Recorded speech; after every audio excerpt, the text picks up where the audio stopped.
ನಮಸ್ಕಾರ ಗೆಳೆಯರೇ, ದೇಶ ಪ್ರೇಮಿಗಳೇ, ನಮ್ಮ ಕನ್ನಡ ಡಿಫೆನ್ಸ್ ನ್ಯೂಸ್ ಯೂಟ್ಯೂಬ್ ಚಾನಲ್ಗೆ ಸ್ವಾಗತ ನಿಮಗೆ.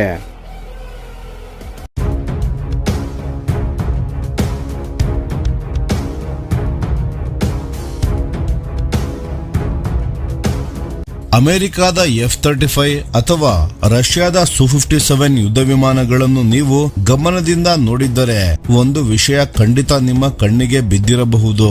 ಅಮೆರಿಕದ ಯುದ್ಧ ವಿಮಾನಗಳ ಹೊರಭಾಗ ಸಂಪೂರ್ಣ ನಯವಾಗಿ ಯಾವುದೇ ರಿವೆಟ್ಸ್ ಕಾಣಿಸದಂತೆ ಇರುತ್ತದೆ. ಆದರೆ ರಷ್ಯಾದ Su-57 ಸೇರಿದಂತೆ ಅನೇಕ ಯುದ್ಧ ವಿಮಾನಗಳಲ್ಲಿ ಹೊರ ಭಾಗದಲ್ಲೇ ರಿವೆಟ್ಸ್ ಸ್ಪಷ್ಟವಾಗಿ ಕಾಣಿಸುತ್ತವೆ. ಹಾಗಾದರೆ ಇದು ತಾಂತ್ರಿಕ ದೋಷವೇ ಅಥವಾ ರಷ್ಯಾಕ್ಕೆ ಆ ತಂತ್ರಜ್ಞಾನ ಇಲ್ಲವೇ? ವಾಸ್ತವವಾಗಿ ಹಾಗೇನೂ ಅಲ್ಲ ಸ್ನೇಹಿತರೆ. ಇದರ ಹಿಂದೆ ರಷ್ಯಾದ ವಿಭಿನ್ನ ಯುದ್ಧ ತಂತ್ರ ಮತ್ತು ಇಂಜಿನಿಯರಿಂಗ್ ತತ್ವ ಅಡಗಿದೆ. ಈಗ ಅದನ್ನು ವಿವರವಾಗಿ ತಿಳಿದುಕೊಳ್ಳೋಣ ಬನ್ನಿ. ಮೊದಲನೆಯದಾಗಿ ಸ್ಟೆಲ್ತ್ ಸಾಮರ್ಥ್ಯದ ಬಗ್ಗೆ ಮಾತನಾಡೋಣ. ಅಮೆರಿಕದ 5ನೇ ತಲೆಮಾರಿನ F-35 ಯುದ್ಧ ವಿಮಾನವನ್ನು ಸಾಧ್ಯವಾದಷ್ಟು ರಡಾರ್ಗೆ ಕಾಣಿಸದಂತೆ ವಿನ್ಯಾಸಗೊಳಿಸಲಾಗಿದೆ. ಇದಕ್ಕಾಗಿ ಯುದ್ಧ ವಿಮಾನದ ಮೇಲ್ಮೈಯಲ್ಲಿರುವ ಎಲ್ಲಾ ಫಾಸ್ಟ್ನರ್ಸ್ ಮತ್ತು ರಿವೆಟ್ಸ್ ಗಳನ್ನು ಸಂಪೂರ್ಣ ಸಮತಟ್ಟಾಗಿ ಅಳವಡಿಸಿ ಅವುಗಳ ಮೇಲೆ ವಿಶೇಷ ರೆಡಾರ್ ಅಬ್ಸಾರ್ಬೆಂಟ್ ಕೋಟಿಂಗ್ ಅನ್ನು ಹಚ್ಚಲಾಗುತ್ತದೆ. ಇದರ ಪರಿಣಾಮವಾಗಿ F-35 ನ ರೆಡಾರ್ ಕ್ರಾಸ್ ಸೆಕ್ಷನ್ RCS ಕೇವಲ 0.001 ನಿಂದ 0.005 ಸ್ಕ್ವೇರ್ ಮೀಟರ್ ಮಟ್ಟದಲ್ಲಿರುತ್ತದೆ. ಅಂದರೆ ಶತ್ರುವಿನ ರಡಾರ್ಗೆ ಈ ವಿಮಾನವನ್ನು ಪತ್ತೆ ಹಚ್ಚುವುದು ಅತ್ಯಂತ ಕಷ್ಟವಾಗುತ್ತದೆ. ಇದಕ್ಕೆ ವಿರುದ್ಧವಾಗಿ ರಷ್ಯಾದ Su-57 ನ ಫ್ರಂಟಲ್ RCS ಸುಮಾರು 0.1 ನಿಂದ 0.5 ಸ್ಕ್ವೇರ್ ಮೀಟರ್ಸ್ ನಡುವೆ ಇದೆ. ಇದು F-35 ಗಿಂತ ದೊಡ್ಡದಾದರೂ ರಷ್ಯಾದ ವಿನ್ಯಾಸದ ಉದ್ದೇಶ ಸಂಪೂರ್ಣವಾಗಿ ಬೇರೆ ಇದೆ. ರಷ್ಯಾ ಎಲ್ಲಾ ದಿಕ್ಕಿನಿಂದಲೂ ಕಾಣಿಸದ ಸ್ಟೆಲ್ತ್ ಗಿಂತ ಎದುರಿನಿಂದ ಬರುವ ರಡಾರ್ಗಳನ್ನು ತಪ್ಪಿಸುವ ಸಾಮರ್ಥ್ಯಕ್ಕೆ ಹೆಚ್ಚಿನ ಆದ್ಯತೆ ನೀಡುತ್ತದೆ. ಆದ್ದರಿಂದ ವಿಮಾನದ ಎಲ್ಲಾ ಭಾಗಗಳಲ್ಲೂ ದುಬಾರಿ ಸ್ಟೆಲ್ತ್ ನಿರ್ಮಾಣ ಮಾಡುವ ಬದಲು ಅಗತ್ಯವಿರುವ ಭಾಗಗಳಲ್ಲಿ ಮಾತ್ರ ಅತ್ಯಾಧುನಿಕ ಸ್ಟೆಲ್ತ್ ತಂತ್ರಜ್ಞಾನ ಬಳಸಲಾಗುತ್ತದೆ.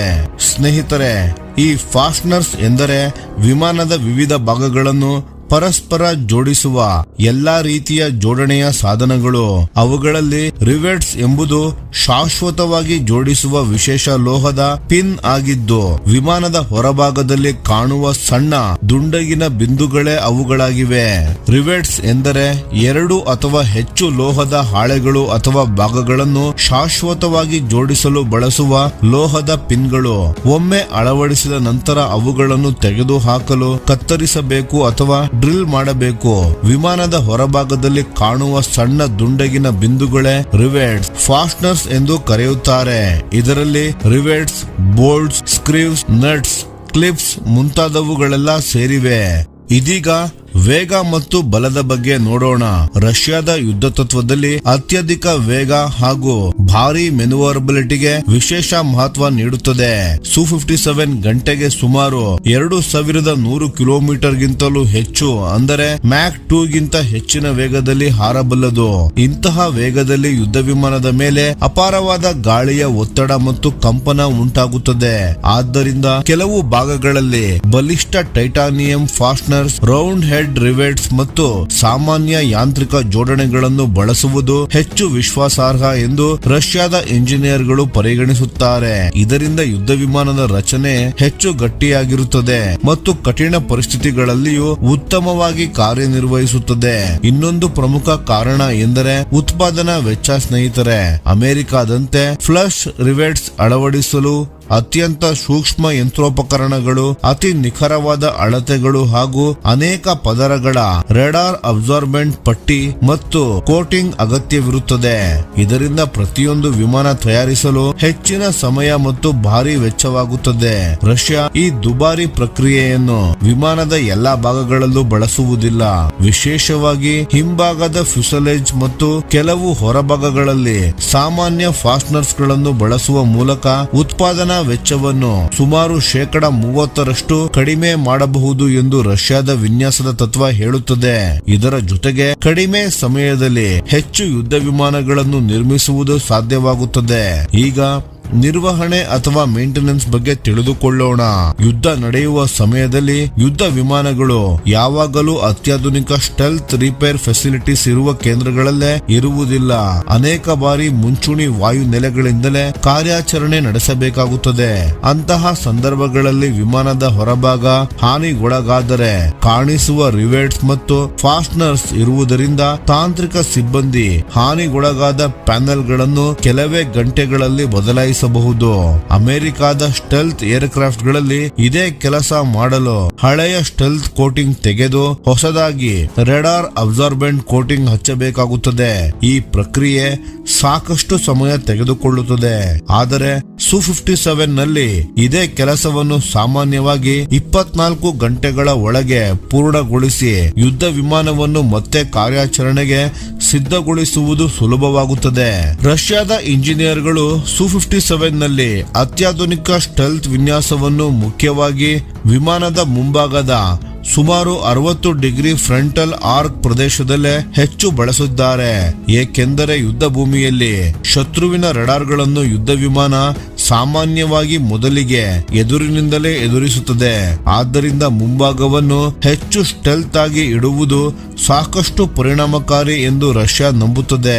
ಆದರೆ ಇಂಜಿನ್ನ ಭಾಗ, ಹಿಂಭಾಗ ಮತ್ತು ಕೆಲವು ಇತರೆ ಪ್ರದೇಶಗಳಲ್ಲಿ ಕಾಣಿಸುವ ರಿವೆಟ್ಸ್ ಮತ್ತು ಸಾಮಾನ್ಯ ಫಾಸ್ಟ್ನರ್ಸ್ ಗಳನ್ನು ಬಳಸುವುದರಿಂದ ತೂಕವು ಕಡಿಮೆಯಾಗುತ್ತದೆ, ವೆಚ್ಚವು ಇಳಿಯುತ್ತದೆ ಹಾಗೂ ನಿರ್ವಹಣೆಯು ವೇಗದಲ್ಲಿ ನಡೆಯುತ್ತದೆ. ಹೀಗಾಗಿ ಸು-57 ನಲ್ಲಿ ಕಾಣುವ ರಿವೆಟ್ಸ್ ಯಾವುದೇ ತಾಂತ್ರಿಕ ಕೊರತೆಯ ಸಂಕೇತವಲ್ಲ. ಅದು ರಷ್ಯಾದ ಯುದ್ಧ ತಂತ್ರ, ಕಡಿಮೆ ವೆಚ್ಚದಲ್ಲಿ ಹೆಚ್ಚಿನ ಉತ್ಪಾದನೆ, ವೇಗದ ನಿರ್ವಹಣೆ ಹಾಗೂ ಕಾರ್ಯಾಚರಣೆಯ ಅವಶ್ಯಕತೆಗಳನ್ನು ಗಮನದಲ್ಲಿಟ್ಟುಕೊಂಡು ತೆಗೆದುಕೊಂಡಿರುವ ಇಂಜಿನಿಯರಿಂಗ್ ನಿರ್ಧಾರವಾಗಿದೆ. ಇನ್ನೊಂದೆಡೆ ಅಮೆರಿಕಾದ F-35 ಸಂಪೂರ್ಣ ಆಲ್ ಆಸ್ಪೆಕ್ಟ್ ಸ್ಟೆಲ್ತ್ ಗೆ ಹೆಚ್ಚಿನ ಆದ್ಯತೆ ನೀಡಿದರೆ, ರಷ್ಯಾದ ಸು-57 ಸ್ಟೆಲ್ತ್ ಹೆಚ್ಚಿನ ವೇಗ, ಅತಿಯಾದ ಮೆನ್ಯೂವರಬಿಲಿಟಿ, ಕಡಿಮೆ ವೆಚ್ಚ ಹಾಗೂ ಸುಲಭ ನಿರ್ವಹಣೆ ಈ ಎಲ್ಲದರ ನಡುವೆ ಸಮತೋಲನ ಸಾಧಿಸುವ ಮಾರ್ಗವನ್ನು ಆಯ್ಕೆ ಮಾಡಿಕೊಂಡಿದೆ. ಹೀಗಾಗಿ ಎರಡು ಯುದ್ಧ ವಿಮಾನಗಳ ವಿನ್ಯಾಸಗಳು ವಿಭಿನ್ನ ಯುದ್ಧ ತಂತ್ರಗಳನ್ನು ಪ್ರತಿಬಿಂಬಿಸುತ್ತವೆ. ಯಾವುದು ಉತ್ತಮ ಎಂಬುದಕ್ಕಿಂತ ಯಾವ ದೇಶದ ಕಾರ್ಯಾಚರಣೆಯ ಅವಶ್ಯಕತೆಗೆ ಯಾವ ವಿನ್ಯಾಸ ಸೂಕ್ತ ಎಂಬುದೇ ಇಲ್ಲಿ ಮುಖ್ಯವಾದ ವಿಚಾರ.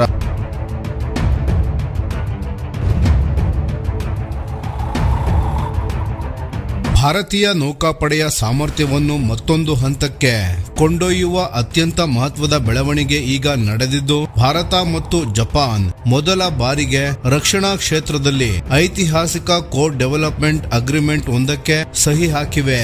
ಈ ಒಪ್ಪಂದದ ಮೂಲಕ ಭಾರತೀಯ ನೌಕಾಪಡೆಯ ಮುಂದಿನ ತಲೆಮಾರಿನ ಯುದ್ಧ ನೌಕೆಗಳಿಗಾಗಿ ಅತ್ಯಾಧುನಿಕ ಯೂನಿಕಾರ್ನ್ ಸ್ಟೆಲ್ತ್ ಮಾಸ್ಟ್ ಅನ್ನು ಭಾರತ ಮತ್ತು ಜಪಾನ್ ಜಂಟಿಯಾಗಿ ಅಭಿವೃದ್ಧಿಪಡಿಸಿ ಭಾರತದಲ್ಲೇ ನಿರ್ಮಾಣ ಮಾಡಲು ನಿರ್ಧರಿಸಲಾಗಿದೆ. ಈ ಘೋಷಣೆಯನ್ನು ಭಾರತದ ಪ್ರಧಾನಮಂತ್ರಿ ನರೇಂದ್ರ ಮೋದಿ ಮತ್ತು ಜಪಾನ್ನ ಪ್ರಧಾನಮಂತ್ರಿ ಸನಾಯಿ ಟಕೈಚಿ ಅವರು ನವದೆಹಲಿಯಲ್ಲಿ ನಡೆದ 16ನೇ ಭಾರತ ಮತ್ತು ಜಪಾನ್ ವಾರ್ಷಿಕ ಶೃಂಗಸಭೆಯಲ್ಲಿ ಅಧಿಕೃತವಾಗಿ ಪ್ರಕಟಿಸಿದರು. ಇದು ಕೇವಲ ಮತ್ತೊಂದು ರಕ್ಷಣಾ ಒಪ್ಪಂದವಲ್ಲ, ಭಾರತ ಮತ್ತು ಜಪಾನ್ ನಡುವಿನ ಇತಿಹಾಸದಲ್ಲೇ ಮೊದಲ ಬಾರಿಗೆ ನಡೆಯುತ್ತಿರುವ ಮಿಲಿಟರಿ ಹಾರ್ಡ್ವೇರ್ ಕೋರ್ ಡೆವಲಪ್ಮೆಂಟ್ ನ ಯೋಜನೆಯಾಗಿದೆ. ಎರಡೂ ದೇಶಗಳು ಒಟ್ಟಾಗಿ ಅತ್ಯಾಧುನಿಕ ರಕ್ಷಣಾ ತಂತ್ರಜ್ಞಾನವನ್ನು ಅಭಿವೃದ್ಧಿಪಡಿಸಿ ಉತ್ಪಾದನೆ ಮಾಡುವ ಮಹತ್ವದ ಹೆಜ್ಜೆ ಇದು. ಇದೀಗ ಈ ಯೂನಿಕಾರ್ನ್ ಎಂದರೇನು, ಇದರ ವಿಶೇಷತೆ ಏನು ಎಂಬುದನ್ನು ತಿಳಿದುಕೊಳ್ಳೋಣ ಬನ್ನಿ. ಯೂನಿಕಾರ್ನ್ ಎಂದರೆ ಯೂನಿಫೈಡ್ ಕಾಂಪ್ಲೆಕ್ಸ್ ರೇಡಿಯೋ ಆಂಟೆನಾ. ಇದನ್ನು ನೋರಾ 50 ಇಂಟಿಗ್ರೇಷನ್ ಮಾಸ್ಟ್ ಎಂದು ಕರೆಯಲಾಗುತ್ತದೆ. ಈ ಅತ್ಯಾಧುನಿಕ ವ್ಯವಸ್ಥೆಯನ್ನು ಮೂಲತಃ Japan maritime self defence force ಬಳಕೆಯಲ್ಲಿರುವ ತನ್ನ ಅತ್ಯಾಧುನಿಕ ಮೊಗಾಮಿ ಕ್ಲಾಸ್ ಸ್ಟೆಲ್ತ್ ಫ್ರಿಗೇಟ್ಸ್ ಗಾಗಿ ಅಭಿವೃದ್ಧಿಪಡಿಸಲಾಗಿತ್ತು. ಇದರ ಪ್ರಮುಖ ಉದ್ದೇಶ ಯುದ್ಧ ನೌಕೆಯ ಸ್ಟೆಲ್ತ್ ಕೆಪಬಿಲಿಟಿ ಮತ್ತು ಸಿಚುವೇಶನಲ್ ಅವೇರ್ನೆಸ್ ಅನ್ನು ಗಮನಾರ್ಹವಾಗಿ ಹೆಚ್ಚಿಸುವುದಾಗಿದೆ. ಸಾಮಾನ್ಯವಾಗಿ ಇಂದಿನ ಯುದ್ಧ ನೌಕೆಗಳ ಮೇಲೆ ಕಮ್ಯುನಿಕೇಶನ್ ರೆಡಾರ್ ಹಾಗೂ ವಿವಿಧ ಎಲೆಕ್ಟ್ರಾನಿಕ್ ಸಿಸ್ಟಮ್ಗಳಿಗೆ ಅನೇಕ ಪ್ರತ್ಯೇಕ ಆಂಟನಾಗಳು ಹೊರಭಾಗದಲ್ಲೇ ಅಳವಡಿಸಲಾಗಿರುತ್ತವೆ. ಇದರಿಂದ ಯುದ್ಧ ನೌಕೆಯ ಹೊರಭಾಗ ಅಸ್ತವ್ಯಸ್ತವಾಗಿ ಕಾಣುವುದಷ್ಟೇ ಅಲ್ಲ, ಎನಿಮಿ ರೆಡಾರ್ಗಳಿಗೆ ಇದು ಸುಲಭವಾಗಿ ಪತ್ತೆಯಾಗುವ ಸಾಧ್ಯತೆಯೂ ಹೆಚ್ಚಾಗುತ್ತದೆ. ಆದರೆ ಯೂನಿಕಾರ್ನ್ ಮಾಸ್ಟ್ ಈ ಸಂಪೂರ್ಣ ವ್ಯವಸ್ಥೆಯನ್ನೇ ಬದಲಾಯಿಸುತ್ತದೆ. ಪ್ರತ್ಯೇಕವಾಗಿ ಅಳವಡಿಸಿದ ಕಮ್ಯುನಿಕೇಶನ್, ಸರ್ವಿಲೆನ್ಸ್ ಹಾಗೂ ರೆಡಾರ್ ಆಂಟನಾಗಳನ್ನೆಲ್ಲ ಒಂದೇ ದೊಡ್ಡ ಮುಚ್ಚಿದ ವಿಶೇಷವಾಗಿ ವಿನ್ಯಾಸಗೊಳಿಸಿದ ರೆಡೋಮ್ ಒಳಗೆ ಅಳವಡಿಸಲಾಗುತ್ತದೆ. ಹೊರಗಿನಿಂದ ನೋಡಿದರೆ ಇದು ಒಂದೇ ಸುಂದರವಾದ ಮಾಸ್ಟ್ ಆಗಿ ಕಾಣುತ್ತದೆ, ಆದರೆ ಅದರೊಳಗೆ ಹಲವಾರು ಅತ್ಯಾಧುನಿಕ ಸಂವಹನ ಮತ್ತು ನಿಗಾ ವ್ಯವಸ್ಥೆಗಳು ಕಾರ್ಯನಿರ್ವಹಿಸುತ್ತಿರುತ್ತವೆ. ಇದರ ಪರಿಣಾಮವಾಗಿ ಯುದ್ಧ ನೌಕೆಯ ರೆಡಾರ್ ಕ್ರಾಸ್ ಸೆಕ್ಷನ್ ಗಣನೀಯವಾಗಿ ಕಡಿಮೆಯಾಗುತ್ತದೆ. ಸರಳವಾಗಿ ಹೇಳುವುದಾದರೆ ಎದುರಾಳಿ ದೇಶಗಳ ರೆಡಾರ್ಗಳಿಗೆ ಭಾರತೀಯ ಯುದ್ಧ ನೌಕೆಗಳನ್ನು ಪತ್ತೆ ಹಚ್ಚುವುದು ಹಿಂದೆಂದಿಗಿಂತಲೂ ಹೆಚ್ಚು ಕಷ್ಟವಾಗುತ್ತದೆ. ಯುದ್ಧ ಪರಿಸ್ಥಿತಿಯಲ್ಲಿ ಇದು ಅತ್ಯಂತ ದೊಡ್ಡ ತಂತ್ರಜ್ಞಾನದ ಲಾಭವಾಗಿದೆ. ಈ ಯೂನಿಕಾರ್ನ್ ಮಾಸ್ಟ್ ಒಳಗೆ ಹಲವು ಪ್ರಮುಖ ವ್ಯವಸ್ಥೆಗಳು ಅಳವಡಿಸಲ್ಪಟ್ಟಿರುತ್ತದೆ. ಅವುಗಳಲ್ಲಿ ಟ್ಯಾಕ್ಟಿಕಲ್ ಡೇಟಾ ಲಿಂಕ್ TACAN ಟೆಕಾನ್ ಅಥವಾ tactical air navigation system, IFF ಅಂದರೆ ಐಡೆಂಟಿಫಿಕೇಶನ್ ಫ್ರೆಂಡ್ ಆರ್ ಫೋ ಎಲೆಕ್ಟ್ರಾನಿಕ್ ಸಪೋರ್ಟ್ ಮೆಷರ್ಸ್, ESM ಹಾಗೂ ವಿವಿಧ ಕಮ್ಯುನಿಕೇಶನ್ ಸಿಸ್ಟಮ್ಸ್ ಗಳು ಸೇರಿವೆ. ಈ ಎಲ್ಲಾ ವ್ಯವಸ್ಥೆಗಳು ಒಂದೇ ರಚನೆಯ ಒಳಗೆ ಕಾರ್ಯನಿರ್ವಹಿಸುವುದರಿಂದ ನೌಕೆಯ ಎಲ್ಲಾ ಸೆನ್ಸಾರ್ ಮತ್ತು ಕಮ್ಯುನಿಕೇಶನ್ ವ್ಯವಸ್ಥೆಗಳ ನಡುವೆ ಉತ್ತಮ ಸಮನ್ವಯ ಸಾಧ್ಯವಾಗುತ್ತದೆ. ಇದರ ಮತ್ತೊಂದು ಪ್ರಮುಖ ಲಾಭವೆಂದರೆ ಈ ಸೂಕ್ಷ್ಮ ಎಲೆಕ್ಟ್ರಾನಿಕ್ ಸಿಸ್ಟಮ್ಸ್ಗಳು ಸಮುದ್ರದ ಉಪ್ಪು, ತೇವಾಂಶ, ಬಲವಾದ ಗಾಳಿ ಹಾಗೂ ಕಠಿಣ ಹವಾಮಾನದಿಂದ ಸಂಪೂರ್ಣ ರಕ್ಷಣೆ ಪಡೆಯುತ್ತವೆ.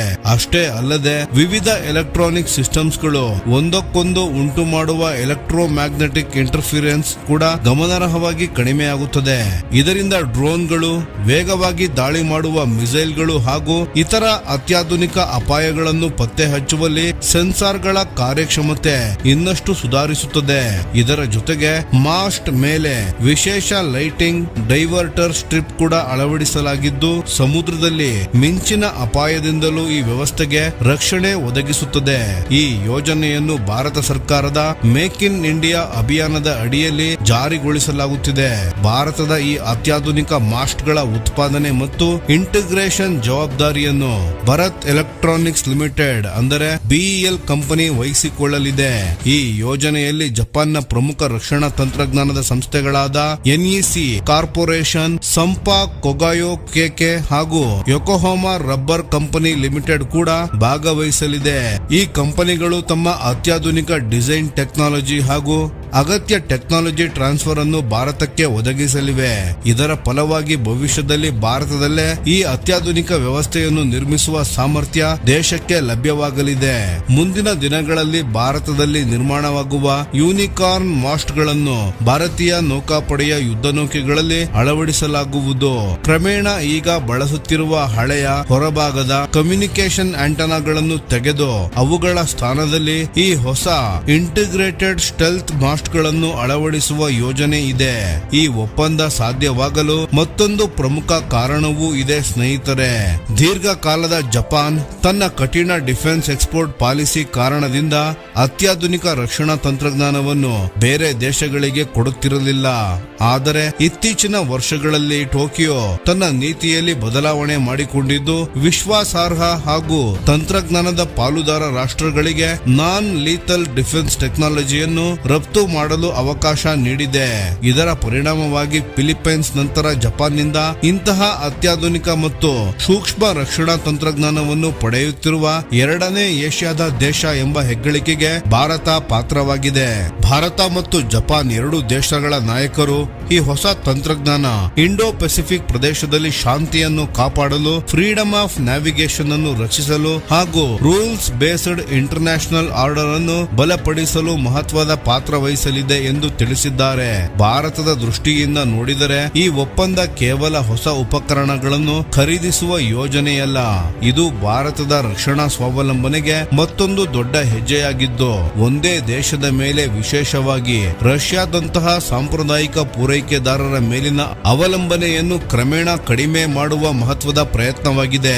ಅದೇ ಸಮಯದಲ್ಲಿ ಜಪಾನ್ನಂತಹ ಅತ್ಯಾಧುನಿಕ ತಂತ್ರಜ್ಞಾನಗಳನ್ನು ಹೊಂದಿರುವ ದೇಶದೊಂದಿಗೆ ರಕ್ಷಣಾ ಸಹಕಾರ ಸಹಕಾರವನ್ನು ಇನ್ನಷ್ಟು ಬಲಪಡಿಸುವ ಮೂಲಕ ಭಾರತೀಯ ನೌಕಾಪಡೆ ಮುಂದಿನ ದಶಕದಲ್ಲಿ ವಿಶ್ವದ ಅತ್ಯಾಧುನಿಕ ನೌಕಾಪಡೆಗಳಲ್ಲಿ ಭಾರತ ಮತ್ತು ಜಪಾನ್ ನಡುವಿನ ಈ ಐತಿಹಾಸಿಕ ಒಂದಾಗುವ ದಿಕ್ಕಿನಲ್ಲಿ ಮತ್ತೊಂದು ಬಲಿಷ್ಠ ಹೆಜ್ಜೆಯನ್ನು ಇಟ್ಟಿದೆ. ಹಾಗಾದರೆ ಸ್ನೇಹಿತರೆ, ಯೂನಿಕಾರ್ನ್ ಸ್ಟೆಲ್ತ್ ಮಾಸ್ಟ್ ಒಪ್ಪಂದದ ಬಗ್ಗೆ ನಿಮ್ಮ ಅಭಿಪ್ರಾಯವೇನು? ದಯವಿಟ್ಟು ಕಾಮೆಂಟ್ ನಲ್ಲಿ ತಪ್ಪದೆ ತಿಳಿಸಿ. ಧನ್ಯವಾದಗಳು.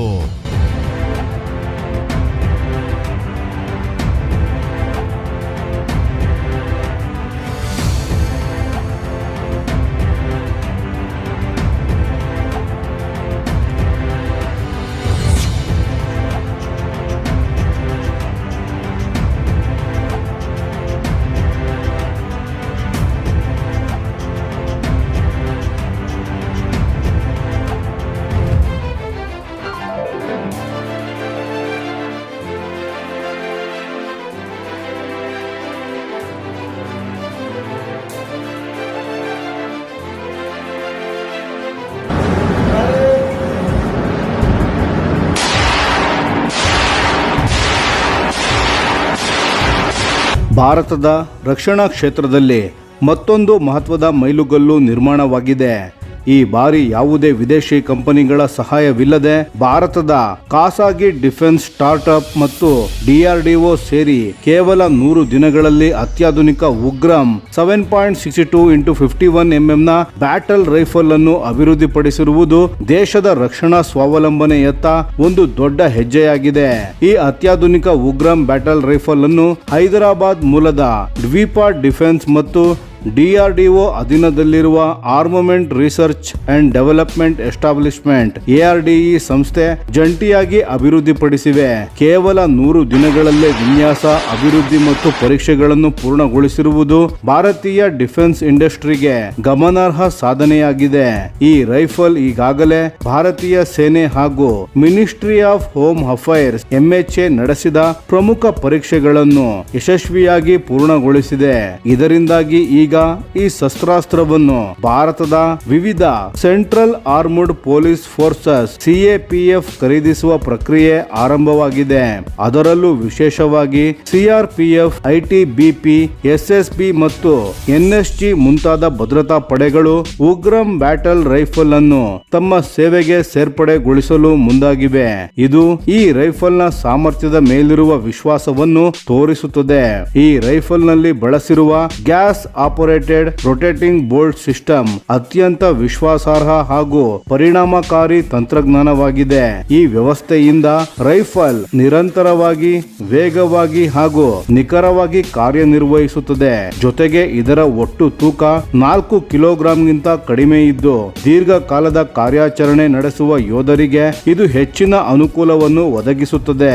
ಉಗ್ರಂ ಬ್ಯಾಟಲ್ ರೈಫಲ್ ಸುಮಾರು 500 ಮೀಟರ್ ಎಫೆಕ್ಟಿವ್ ರೇಂಜ್ ಅನ್ನು ಹೊಂದಿದ್ದು ಮಧ್ಯಮ ದೂರದ ಗುರಿಗಳನ್ನು ಅತ್ಯಂತ ನಿಖರವಾಗಿ ಹೊಡೆಯುವ ಸಾಮರ್ಥ್ಯವನ್ನು ಹೊಂದಿದೆ. ಇದಕ್ಕಾಗಿ ಇದರಲ್ಲಿ ಬಳಸಿರುವ 7.62 51 mm ನ ನ್ಯಾಟೋ ಕ್ಯಾಲಿಬರ್ ಗುಂಡುಗಳು ಹೆಚ್ಚು ಶಕ್ತಿ ಮತ್ತು ಉತ್ತಮ ಹೊಡೆಯುವ ಸಾಮರ್ಥ್ಯವನ್ನು ನೀಡುತ್ತದೆ. ದ್ವೀಪ ಡಿಫೆನ್ಸ್ ಸಂಸ್ಥೆಯ ವ್ಯವಸ್ಥಾಪಕ ನಿರ್ದೇಶಕರಾದ ಸಿಬು ಜೋಸೆಫ್ ಅವರ ಪ್ರಕಾರ ಈ ರೈಫಲ್ ಭಾರತೀಯ ಸೇನೆಗೆ ಅಗತ್ಯವಾಗಿರುವ general staff qualitative requirement GSQR ಪರೀಕ್ಷೆಗಳನ್ನು ಯಶಸ್ವಿಯಾಗಿ ಪೂರೈಸಿವೆ. ಇದಲ್ಲದೆ ದೇಶದ ಬಿಸಿಲು, ಮಳೆ, ಚಳಿ ಹಾಗೂ ಕಠಿಣ ಪ್ರದೇಶಗಳನ್ನು ಒಳಗೊಂಡ ಎಲ್ಲಾ ಹವಾಮಾನ ಪರಿಸ್ಥಿತಿಗಳಲ್ಲಿ ನಡೆಸಿದ ಫೀಲ್ಡ್ ಎವಾಲ್ಯುವೇಷನ್ ಪರೀಕ್ಷೆಗಳಲ್ಲೂ ಅತ್ಯುತ್ತಮ ಪ್ರದರ್ಶನ ನೀಡಿದೆ. ಅಷ್ಟೇ ಅಲ್ಲದೆ ministry of home affairs board trials ನಲ್ಲಿಯೂ ಈ ರೈಫಲ್ ಯಶಸ್ವಿಯಾಗಿ ತೇರ್ಗಡೆಯಾಗಿದೆ. ಅಂದರೆ ಸೇನೆ ಮತ್ತು ಕೇಂದ್ರ ಭದ್ರತಾ ಪಡೆಗಳು ವಿಧಿಸಿರುವ ಎಲ್ಲಾ ಪ್ರಮುಖ ಮಾನದಂಡಗಳನ್ನು ಈ ಭಾರತೀಯ ರೈಫಲ್ ಪೂರೈಸಿದೆ. ದ್ವೀಪ ಡಿಫೆನ್ಸ್ ಸಂಸ್ಥೆಗೆ 2021ರಲ್ಲಿ ಶಸ್ತ್ರಾಸ್ತ್ರಗಳ ಉತ್ಪಾದನೆಗೆ ಅಧಿಕೃತ ಪರವಾನಗಿ ದೊರೆತಿತ್ತು. ನಂತರ ತೆಲಂಗಾಣದ ಸರ್ಕಾರ ಹೈದರಾಬಾದ್ನಲ್ಲಿ 13 ಎಕರೆಗಿಂತ ಹೆಚ್ಚು ಭೂಮಿಯನ್ನು ನೀಡಿದ್ದು ಅಲ್ಲಿ ಸಂಸ್ಥೆ ಅತ್ಯಾಧುನಿಕ ಉತ್ಪಾದನಾ ಘಟಕವನ್ನು ಸ್ಥಾಪಿಸಿದೆ. ಇಲ್ಲಿಯವರೆಗೆ ಈ ಸಂಸ್ಥೆ 100ಕ್ಕೂ ಹೆಚ್ಚು ಸ್ವದೇಶಿ ಶಸ್ತ್ರಾಸ್ತ್ರಗಳು ಹಾಗೂ ಅವುಗಳ ವಿವಿಧ ಮಾದರಿಗಳನ್ನು ಅಭಿವೃದ್ಧಿಪಡಿಸಿದೆ. ಆದರೆ ಅವುಗಳಲ್ಲಿ ಉಗ್ರಂ ಬ್ಯಾಟಲ್ ರೈಫಲ್ ಸಂಸ್ಥೆಯ ಅತ್ಯಂತ ಪ್ರಮುಖ ಹಾಗೂ ಪ್ರತಿಷ್ಠಿತ ಯೋಜನೆಯಾಗಿ ಹೊರಹೊಮ್ಮಿದೆ. ಸಂಸ್ಥೆಯ ಅಭಿಪ್ರಾಯದಂತೆ ಉಗ್ರಂ ಪ್ರೋಗ್ರಾಂ ಭಾರತದ ಸಣ್ಣ ಶಸ್ತ್ರಾಸ್ತ್ರಗಳ ಕ್ಷೇತ್ರದಲ್ಲಿ ಆಮದು ಅವಲಂಬನೆಯನ್ನು ಕಡಿಮೆ ಮಾಡುವುದರ ಜೊತೆಗೆ ಹೈದರಾಬಾದ್ ಅನ್ನು ಭಾರತದ ಪ್ರಮುಖ ಡಿಫೆನ್ಸ್ ಮ್ಯಾನುಫ್ಯಾಕ್ಚರಿಂಗ್ ಹಬ್ ಆಗಿ ರೂಪಿಸುವಲ್ಲಿ ಮಹತ್ವದ ಪಾತ್ರ ವಹಿಸಲಿದೆ. ಈ ಕುರಿತು ಮಾತನಾಡಿರುವ ಸಿಬು ಜೋಸೆಫ್, ಭಾರತೀಯ ಭದ್ರತಾ ಪಡೆಗಳಿಗಾಗಿ ವಿಶ್ವ ಮಟ್ಟದ ಡಿಫೆನ್ಸ್ ಪ್ರಾಡಕ್ಟ್ಗಳನ್ನು ಭಾರತದಲ್ಲೇ ಅಭಿವೃದ್ಧಿಪಡಿಸುವ ನಮ್ಮ ಬದ್ಧತೆ ಮುಂದುವರಿಯುತ್ತದೆ ಎಂದು ಹೇಳಿದ್ದಾರೆ. ಇದರ ಜೊತೆಗೆ ದ್ವೀಪ ಡಿಫೆನ್ಸ್ ಇನ್ನೂ ಅನೇಕ ಸ್ವದೇಶಿ ಶಸ್ತ್ರಾಸ್ತ್ರಗಳನ್ನು ಅಭಿವೃದ್ಧಿಪಡಿಸುತ್ತಿದೆ. ಅವುಗಳಲ್ಲಿ assault rifle, carbine, sub machine gun, light machine gun ಹಾಗೂ ಅತ್ಯಾಧುನಿಕ ಆಂಟಿ ಡ್ರೋನ್ ಸಿಸ್ಟಮ್ಸ್ಗಳು ಸೇರಿವೆ. ಈ ಸಂಸ್ಥೆಯು ಈಗಾಗಲೇ U-19 sub machine gun, ultra light machine gun, ULMG, U-45 assault rifle ಹಾಗೂ U-39 ಪ್ಲಾಟ್ಫಾರ್ಮ್ ಸೇರಿದಂತೆ ಹಲವು ಶಸ್ತ್ರಾಸ್ತ್ರಗಳನ್ನು ಅಭಿವೃದ್ಧಿಪಡಿಸಿದೆ. ಇದಲ್ಲದೆ ಉಗ್ರಂ ತಂತ್ರಜ್ಞಾನವನ್ನು ಆಧರಿಸಿದ ವೆಪನೈಸ್ಡ್ ಆಂಟಿ ಡ್ರೋನ್ ಸಿಸ್ಟಮ್ ಮೇಲೆಯೂ ಕಾರ್ಯನಿರ್ವಹಿಸುತ್ತಿದೆ. 2018 ಆರಂಭವಾದ ದ್ವೀಪ ಡಿಫೆನ್ಸ್ ಇಂದು ಭಾರತದ ಹೊಸ ತಲೆಮಾರಿನ ಖಾಸಗಿ ಡಿಫೆನ್ಸ್ ಮ್ಯಾನುಫ್ಯಾಕ್ಚರಿಂಗ್ ಕಂಪನಿಗಳಲ್ಲಿ ಪ್ರಮುಖ ಸ್ಥಾನವನ್ನು ಗಳಿಸಿದೆ. ಕೇವಲ 100 ದಿನಗಳಲ್ಲಿ ಅತ್ಯಾಧುನಿಕ ಬ್ಯಾಟಲ್ ರೈಫಲ್ ಅನ್ನು ಅಭಿವೃದ್ಧಿಪಡಿಸಿರುವ ಈ ಸಾಧನೆ ಭಾರತದ ಡಿಫೆನ್ಸ್ ಟೆಕ್ನಾಲಜಿ ಇನೋವೇಷನ್ ಹಾಗೂ ಮೇಕ್ ಇನ್ ಇಂಡಿಯಾ ಅಭಿಯಾನದ ಶಕ್ತಿಯನ್ನು ಜಗತ್ತಿಗೆ ಮತ್ತೊಮ್ಮೆ ಸಾಬೀತುಪಡಿಸಿದೆ. ಮುಂದಿನ ದಿನಗಳಲ್ಲಿ ಉಗ್ರಂ ಬ್ಯಾಟಲ್ ರೈಫಲ್ ಭಾರತೀಯ ಸೇನೆ ಮತ್ತು ಕೇಂದ್ರ ಭದ್ರತಾ ಪಡೆಗಳ ಪ್ರಮುಖ ಶಸ್ತ್ರಾಸ್ತ್ರವಾಗಿ ಸೇವೆ ಸಲ್ಲಿಸುವ ನಿರೀಕ್ಷೆ ಇದೆ. ಇದು ಯಶಸ್ವಿಯಾದರೆ ಭವಿಷ್ಯದಲ್ಲಿ ಈ ಸಂಪೂರ್ಣ ಸ್ವದೇಶಿ ರೈಫಲ್ಗೆ ಅಂತಾರಾಷ್ಟ್ರೀಯ ಮಾರುಕಟ್ಟೆಯಲ್ಲೂ ಉತ್ತಮ ಬೇಡಿಕೆ ಸೃಷ್ಟಿಯಾಗುವ ಸಾಧ್ಯತೆ ಇದೆ. ಹಾಗಾದರೆ ಸ್ನೇಹಿತರೆ, ಕೇವಲ 100 ದಿನಗಳಲ್ಲಿ ಅಭಿವೃದ್ಧಿಯಾದ ಭಾರತದ ಈ ಸ್ವದೇಶಿ ಉಗ್ರಂ ಬ್ಯಾಟಲ್ ರೈಫಲ್ ಬಗ್ಗೆ ನಿಮ್ಮ ಅಭಿಪ್ರಾಯವೇನು? ಇದು ಭಾರತೀಯ ಭದ್ರತಾ ಪಡೆಗಳಿಗೆ ದೊಡ್ಡ ಬಲವಾಗಲಿದೆ ಎಂದು ನೀವು ಭಾವಿಸುತ್ತೀರಾ? ನಿಮ್ಮ ಅಭಿಪ್ರಾಯವನ್ನು ದಯವಿಟ್ಟು ಕಾಮೆಂಟ್ ನಲ್ಲಿ ತಿಳಿಸಿ. ಧನ್ಯವಾದಗಳು.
ಭಾರತದ 5ನೇ ತಲೆಮಾರಿನ AMCA advanced medium combat aircraft ಯುದ್ಧ ವಿಮಾನ ಯೋಜನೆ ಈಗ ಮತ್ತೊಂದು ಅತ್ಯಂತ ಮಹತ್ವದ ಹಂತವನ್ನು ತಲುಪಿದೆ. ಈ ಯೋಜನೆಯ ಯಶಸ್ಸಿಗೆ ಅತ್ಯಗತ್ಯವಾಗಿರುವ 2 ಅತ್ಯಾಧುನಿಕ ಥರ್ಮಲ್ ಮ್ಯಾನೇಜ್ಮೆಂಟ್ ಟೆಕ್ನಾಲಜೀಸ್ ಅನ್ನು DRDO ಈಗ ಅಧಿಕೃತವಾಗಿ BHEL ಕಂಪನಿಗೆ ವರ್ಗಾಯಿಸಿದೆ. ಈ ತಂತ್ರಜ್ಞಾನಗಳ ವರ್ಗಾವಣೆ ಸಾಮಾನ್ಯ ಆಡಳಿತಾತ್ಮಕ ಕ್ರಮವಲ್ಲ. ಇದು AMCA ಯೋಜನೆಯು ಸಂಶೋಧನಾ ಹಂತದಿಂದ ನೇರವಾಗಿ ಉತ್ಪಾದನಾ ಹಂತದತ್ತ ಸಾಗುತ್ತಿದೆ ಎಂಬುದಕ್ಕೆ ಸ್ಪಷ್ಟವಾದ ಸಾಕ್ಷಿಯಾಗಿದೆ. ಜೊತೆಗೆ ಆತ್ಮನಿರ್ಭರ ಭಾರತದ ರಕ್ಷಣಾ ಕನಸಿಗೆ ಇದು ಮತ್ತೊಂದು ದೊಡ್ಡ ಬಲವನ್ನು ನೀಡಿದೆ. ಇದೀಗ ಪ್ರಶ್ನೆ ಏನೆಂದರೆ ಸ್ನೇಹಿತರೆ, DRDO ಯಾವ ತಂತ್ರಜ್ಞಾನಗಳನ್ನು BHEL ಕಂಪನಿಗೆ ನೀಡಿದೆ? ಅವುಗಳು AMCAಗೆ ಏಕೆ ಅಷ್ಟೊಂದು ಮಹತ್ವವಾದವು ಮತ್ತು ಈ ತಂತ್ರಜ್ಞಾನಗಳಿಲ್ಲದೆ 5ನೇ ತಲೆಮಾರಿನ ಯುದ್ಧ ವಿಮಾನ ನಿರ್ಮಾಣ ಏಕೆ ಸಾಧ್ಯವಾಗುವುದಿಲ್ಲ? ಬನ್ನಿ ಇದನ್ನು ಸಂಪೂರ್ಣವಾಗಿ ಅರ್ಥ ಮಾಡಿಕೊಳ್ಳೋಣ. ಮೊದಲಿಗೆ ಒಂದು ಪ್ರಮುಖ ವಿಷಯವನ್ನು ತಿಳಿದುಕೊಳ್ಳಬೇಕು. DRDO ಈಗ BHEL ಕಂಪನಿಗೆ ವರ್ಗಾಯಿಸಿರುವ ಈ ತಂತ್ರಜ್ಞಾನಗಳನ್ನು ಮೊದಲಿಗೆ ತೇಜಸ್ MK2 ಗಾಗಿ ಅಭಿವೃದ್ಧಿಪಡಿಸಲಾಗಿತ್ತು. ಆದರೆ ಭಾರತದ ವಿಮಾನ ತಯಾರಿಕಾ ವ್ಯವಸ್ಥೆಯಲ್ಲಿ ಒಂದೇ ರೀತಿಯ ಮೂಲ ವಿನ್ಯಾಸವನ್ನು ಹಲವು ಯೋಜನೆಗಳಲ್ಲಿ ಬಳಸುವ ಕಾರಣ ಇದೇ ತಂತ್ರಜ್ಞಾನಗಳು ಈಗ AMCAಗೂ ಬಳಸಲಾಗಲಿವೆ. ಅಂದರೆ ತೇಜಸ್ MK2 ಮತ್ತು AMCA ಎರಡು ವಿಮಾನಗಳು ಬಹುತೇಕ ಒಂದೇ ರೀತಿಯ ಎನ್ವೈರನ್ಮೆಂಟಲ್ ಕಂಟ್ರೋಲ್ ಸಿಸ್ಟಮ್ ECS ಮತ್ತು ಥರ್ಮಲ್ ಮ್ಯಾನೇಜ್ಮೆಂಟ್ ಸಿಸ್ಟಮ್ ಅನ್ನು ಬಳಸಲಿವೆ. ಇದರಲ್ಲಿ ಅತ್ಯಂತ ಪ್ರಮುಖ ಭಾಗವೇ ಲಿಕ್ವಿಡ್ ಕೂಲಿಂಗ್ ಸಿಸ್ಟಮ್. ಇದನ್ನು ಸರಳವಾಗಿ ಹೇಳುವುದಾದರೆ ಇದು ಯುದ್ಧ ವಿಮಾನದ ಸಂಪೂರ್ಣ ಎಲೆಕ್ಟ್ರಾನಿಕ್ ವ್ಯವಸ್ಥೆಯನ್ನು ಸುರಕ್ಷಿತ ತಾಪಮಾನದಲ್ಲಿ ಕಾರ್ಯನಿರ್ವಹಿಸುವಂತೆ ಮಾಡುವ ಅತ್ಯಾಧುನಿಕ ಶೀತಲೀಕರಣ ವ್ಯವಸ್ಥೆಯಾಗಿದೆ. ಇಲ್ಲಿ ಒಂದು ಕುತೂಹಲಕಾರಿ ವಿಷಯವೂ ಕೂಡ ಇದೆ ಸ್ನೇಹಿತರೆ. BHEL ನ heavy plates and vessels plant HPVP ವಿಶಾಖಪಟ್ಟಣದಲ್ಲಿರುವ ತನ್ನ ಘಟಕದಲ್ಲಿ 1996ರಿಂದಲೇ ತೇಜಸ್ MK1 ಗಾಗಿ ಕೂಲಿಂಗ್ ಯೂನಿಟ್ಸ್ ಗಳನ್ನು ತಯಾರಿಸುತ್ತಿದೆ. ಆದರೆ ಇಂದಿನ ಹೊಸ ತಲೆಮಾರಿನ ಯುದ್ಧ ವಿಮಾನಗಳು ಹಿಂದಿನ ವಿಮಾನಗಳಿಗಿಂತ ಸಾವಿರಾರು ಪಟ್ಟು ಹೆಚ್ಚು ಶಕ್ತಿಶಾಲಿ ಎಲೆಕ್ಟ್ರಾನಿಕ್ ವ್ಯವಸ್ಥೆಗಳನ್ನು ಹೊಂದಿವೆ. ಆದ್ದರಿಂದ ಹಳೆಯ ಕೂಲಿಂಗ್ ಸಿಸ್ಟಮ್ ಈಗ ಸಾಕಾಗುವುದಿಲ್ಲ. ಏಕೆಂದರೆ ಇಂದಿನ ಯುದ್ಧ ವಿಮಾನಗಳಲ್ಲಿ AESA radar, electronic warfare systems, infrared sensors, ಅತ್ಯಂತ ವೇಗದ ಮಿಷನ್ ಕಂಪ್ಯೂಟರ್ಸ್ ಹಾಗೂ ಹಲವು ಅಡ್ವಾನ್ಸ್ಡ್ ಎಲೆಕ್ಟ್ರಾನಿಕ್ಸ್ ಗಳು ನಿರಂತರವಾಗಿ ಕಾರ್ಯನಿರ್ವಹಿಸುತ್ತವೆ. ಇವುಗಳು ಕಾರ್ಯನಿರ್ವಹಿಸುವಾಗ ಅಪಾರ ಪ್ರಮಾಣದ ಉಷ್ಣತೆ ಉತ್ಪತ್ತಿಯಾಗುತ್ತದೆ. ಇದಲ್ಲದೆ AMCA ಯಲ್ಲಿ internal weapon base, stealth materials ಹಾಗೂ ಹೆಚ್ಚು ವಿದ್ಯುತ್ ಅನ್ನು ಬಳಸುವ ಅನೇಕ ವ್ಯವಸ್ಥೆಗಳು ಇರುವುದರಿಂದ ಉಷ್ಣತೆಯನ್ನು ನಿಯಂತ್ರಿಸುವುದು ಇನ್ನಷ್ಟು ಕಷ್ಟಕರವಾಗುತ್ತದೆ. ಈ ಉಷ್ಣತೆಯನ್ನು ಸರಿಯಾಗಿ ನಿಯಂತ್ರಿಸಲು ಸಾಧ್ಯವಾಗದಿದ್ದರೆ ಏನಾಗಬಹುದು ಸ್ನೇಹಿತರೆ? ಮೊದಲನೆಯದಾಗಿ ರೆಡಾರ್ ನ ಕಾರ್ಯಕ್ಷಮತೆ ಕುಸಿಯಬಹುದು. ಎಲೆಕ್ಟ್ರಾನಿಕ್ ವಾರ್ಫೇರ್ ಸಿಸ್ಟಮ್ಸ್ ಗಳು ಸರಿಯಾಗಿ ಕೆಲಸ ಮಾಡದೇ ಇರಬಹುದು. ಮಿಷನ್ ಕಂಪ್ಯೂಟರ್ಸ್ ಗಳು ಹೆಚ್ಚು ಬಿಸಿಯಾಗುವುದರಿಂದ ಅವುಗಳ ಕಾರ್ಯಕ್ಷಮತೆ ಕಡಿಮೆಯಾಗಬಹುದು. ಅಷ್ಟೇ ಅಲ್ಲ, ಯುದ್ಧ ವಿಮಾನದ ಹೊರಭಾಗದಲ್ಲಿ ಹೆಚ್ಚುವರಿ ಉಷ್ಣತೆ ಕಾಣಿಸಿಕೊಂಡರೆ ಶತ್ರುಗಳ ಇನ್ಫ್ರಾರೆಡ್ ಸೆನ್ಸಾರ್ಸ್ ಗಳಿಗೆ ವಿಮಾನ ಸುಲಭವಾಗಿ ಗೋಚರಿಸಬಹುದು. ಅಂದರೆ ಸ್ಟೆಲ್ತ್ ಸಾಮರ್ಥ್ಯಕ್ಕೂ ದೊಡ್ಡ ಹೊಡೆತ ಬೀಳುತ್ತದೆ. ಹೀಗಾಗಿ ಥರ್ಮಲ್ ಮ್ಯಾನೇಜ್ಮೆಂಟ್ ಎಂಬುದು ಕೇವಲ ಕೂಲಿಂಗ್ ಸಿಸ್ಟಮ್ ಅಲ್ಲ, ಅದು ಯುದ್ಧ ವಿಮಾನದ ಬದುಕುಳಿಯುವ ಸಾಮರ್ಥ್ಯಕ್ಕೂ ನೇರವಾಗಿ ಸಂಬಂಧಿಸಿದ ಅತ್ಯಂತ ಪ್ರಮುಖ ತಂತ್ರಜ್ಞಾನವಾಗಿದೆ. ಈಗ DRDO ವರ್ಗಾಯಿಸಿರುವ ಮೊದಲ ಪ್ರಮುಖ ವ್ಯವಸ್ಥೆಯನ್ನು ನೋಡೋಣ. ಇಂತಹ ತಂತ್ರಜ್ಞಾನವನ್ನು ಇದುವರೆಗೆ ಕೆಲವೇ ವಿದೇಶಿ ರಾಷ್ಟ್ರಗಳು ಹೊಂದಿದ್ದವು. ಆದರೆ ಈಗ ಭಾರತವು ಈ ಪಟ್ಟಿಯಲ್ಲಿ ತನ್ನ ಸ್ಥಾನವನ್ನು ಬಲವಾಗಿ ನಿರ್ಮಿಸಿಕೊಳ್ಳುತ್ತಿದೆ. ಭವಿಷ್ಯದಲ್ಲಿ ಭಾರತೀಯ ವಾಯುಪಡೆಯ AMCA ಆಕಾಶಕ್ಕೇರಿದಾಗ ಅದರ ಸ್ಟೆಲ್ತ್, ರೆಡಾರ್, ಎಲೆಕ್ಟ್ರಾನಿಕ್ ಸಿಸ್ಟಮ್ಸ್ ಮತ್ತು ಓವರ್ ಆಲ್ ಕಾಂಬ್ಯಾಟ್ ಪರ್ಫಾರ್ಮೆನ್ಸ್ ಗಳು ಹಿಂದೆ ಇಂದು DRDO ಅಭಿವೃದ್ಧಿಪಡಿಸಿ BHEL ಗೆ ಹಸ್ತಾಂತರಿಸಿರುವ ಈ ಅತ್ಯಾಧುನಿಕ ಥರ್ಮಲ್ ಮ್ಯಾನೇಜ್ಮೆಂಟ್ ಟೆಕ್ನಾಲಜೀಸ್ ಮಹತ್ವದ ಪಾತ್ರ ವಹಿಸಲಿದೆ. ಸ್ನೇಹಿತರೆ, ಈ ವಿಷಯದ ಬಗ್ಗೆ ನಿಮ್ಮ ಅನಿಸಿಕೆ ಮತ್ತು ಅಭಿಪ್ರಾಯಗಳನ್ನು ದಯವಿಟ್ಟು ಕಾಮೆಂಟ್ ನಲ್ಲಿ ತಿಳಿಸಿ. ಧನ್ಯವಾದಗಳು.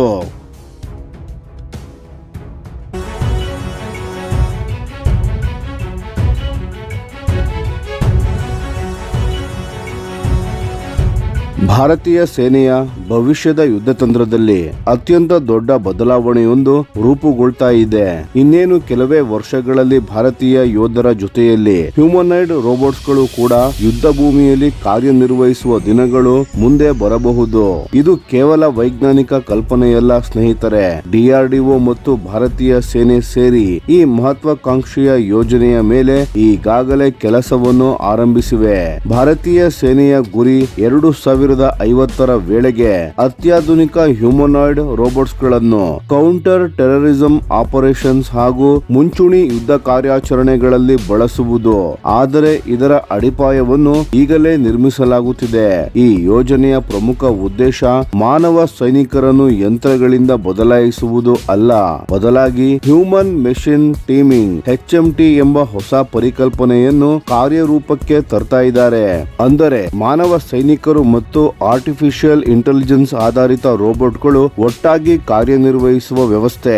ಅತ್ಯಂತ ಅಪಾಯಕಾರಿ ಹಾಗೂ ದೈಹಿಕವಾಗಿ ಕಷ್ಟಕರವಾದ ಕೆಲಸಗಳನ್ನು ರೋಬೋಟ್ಗಳು ನಿರ್ವಹಿಸಿದರೆ ಅಂತಿಮ ನಿರ್ಧಾರಗಳನ್ನು ಮಾತ್ರ ಮಾನವ ಕಮಾಂಡರ್ಗಳೇ ತೆಗೆದುಕೊಳ್ಳುತ್ತಾರೆ.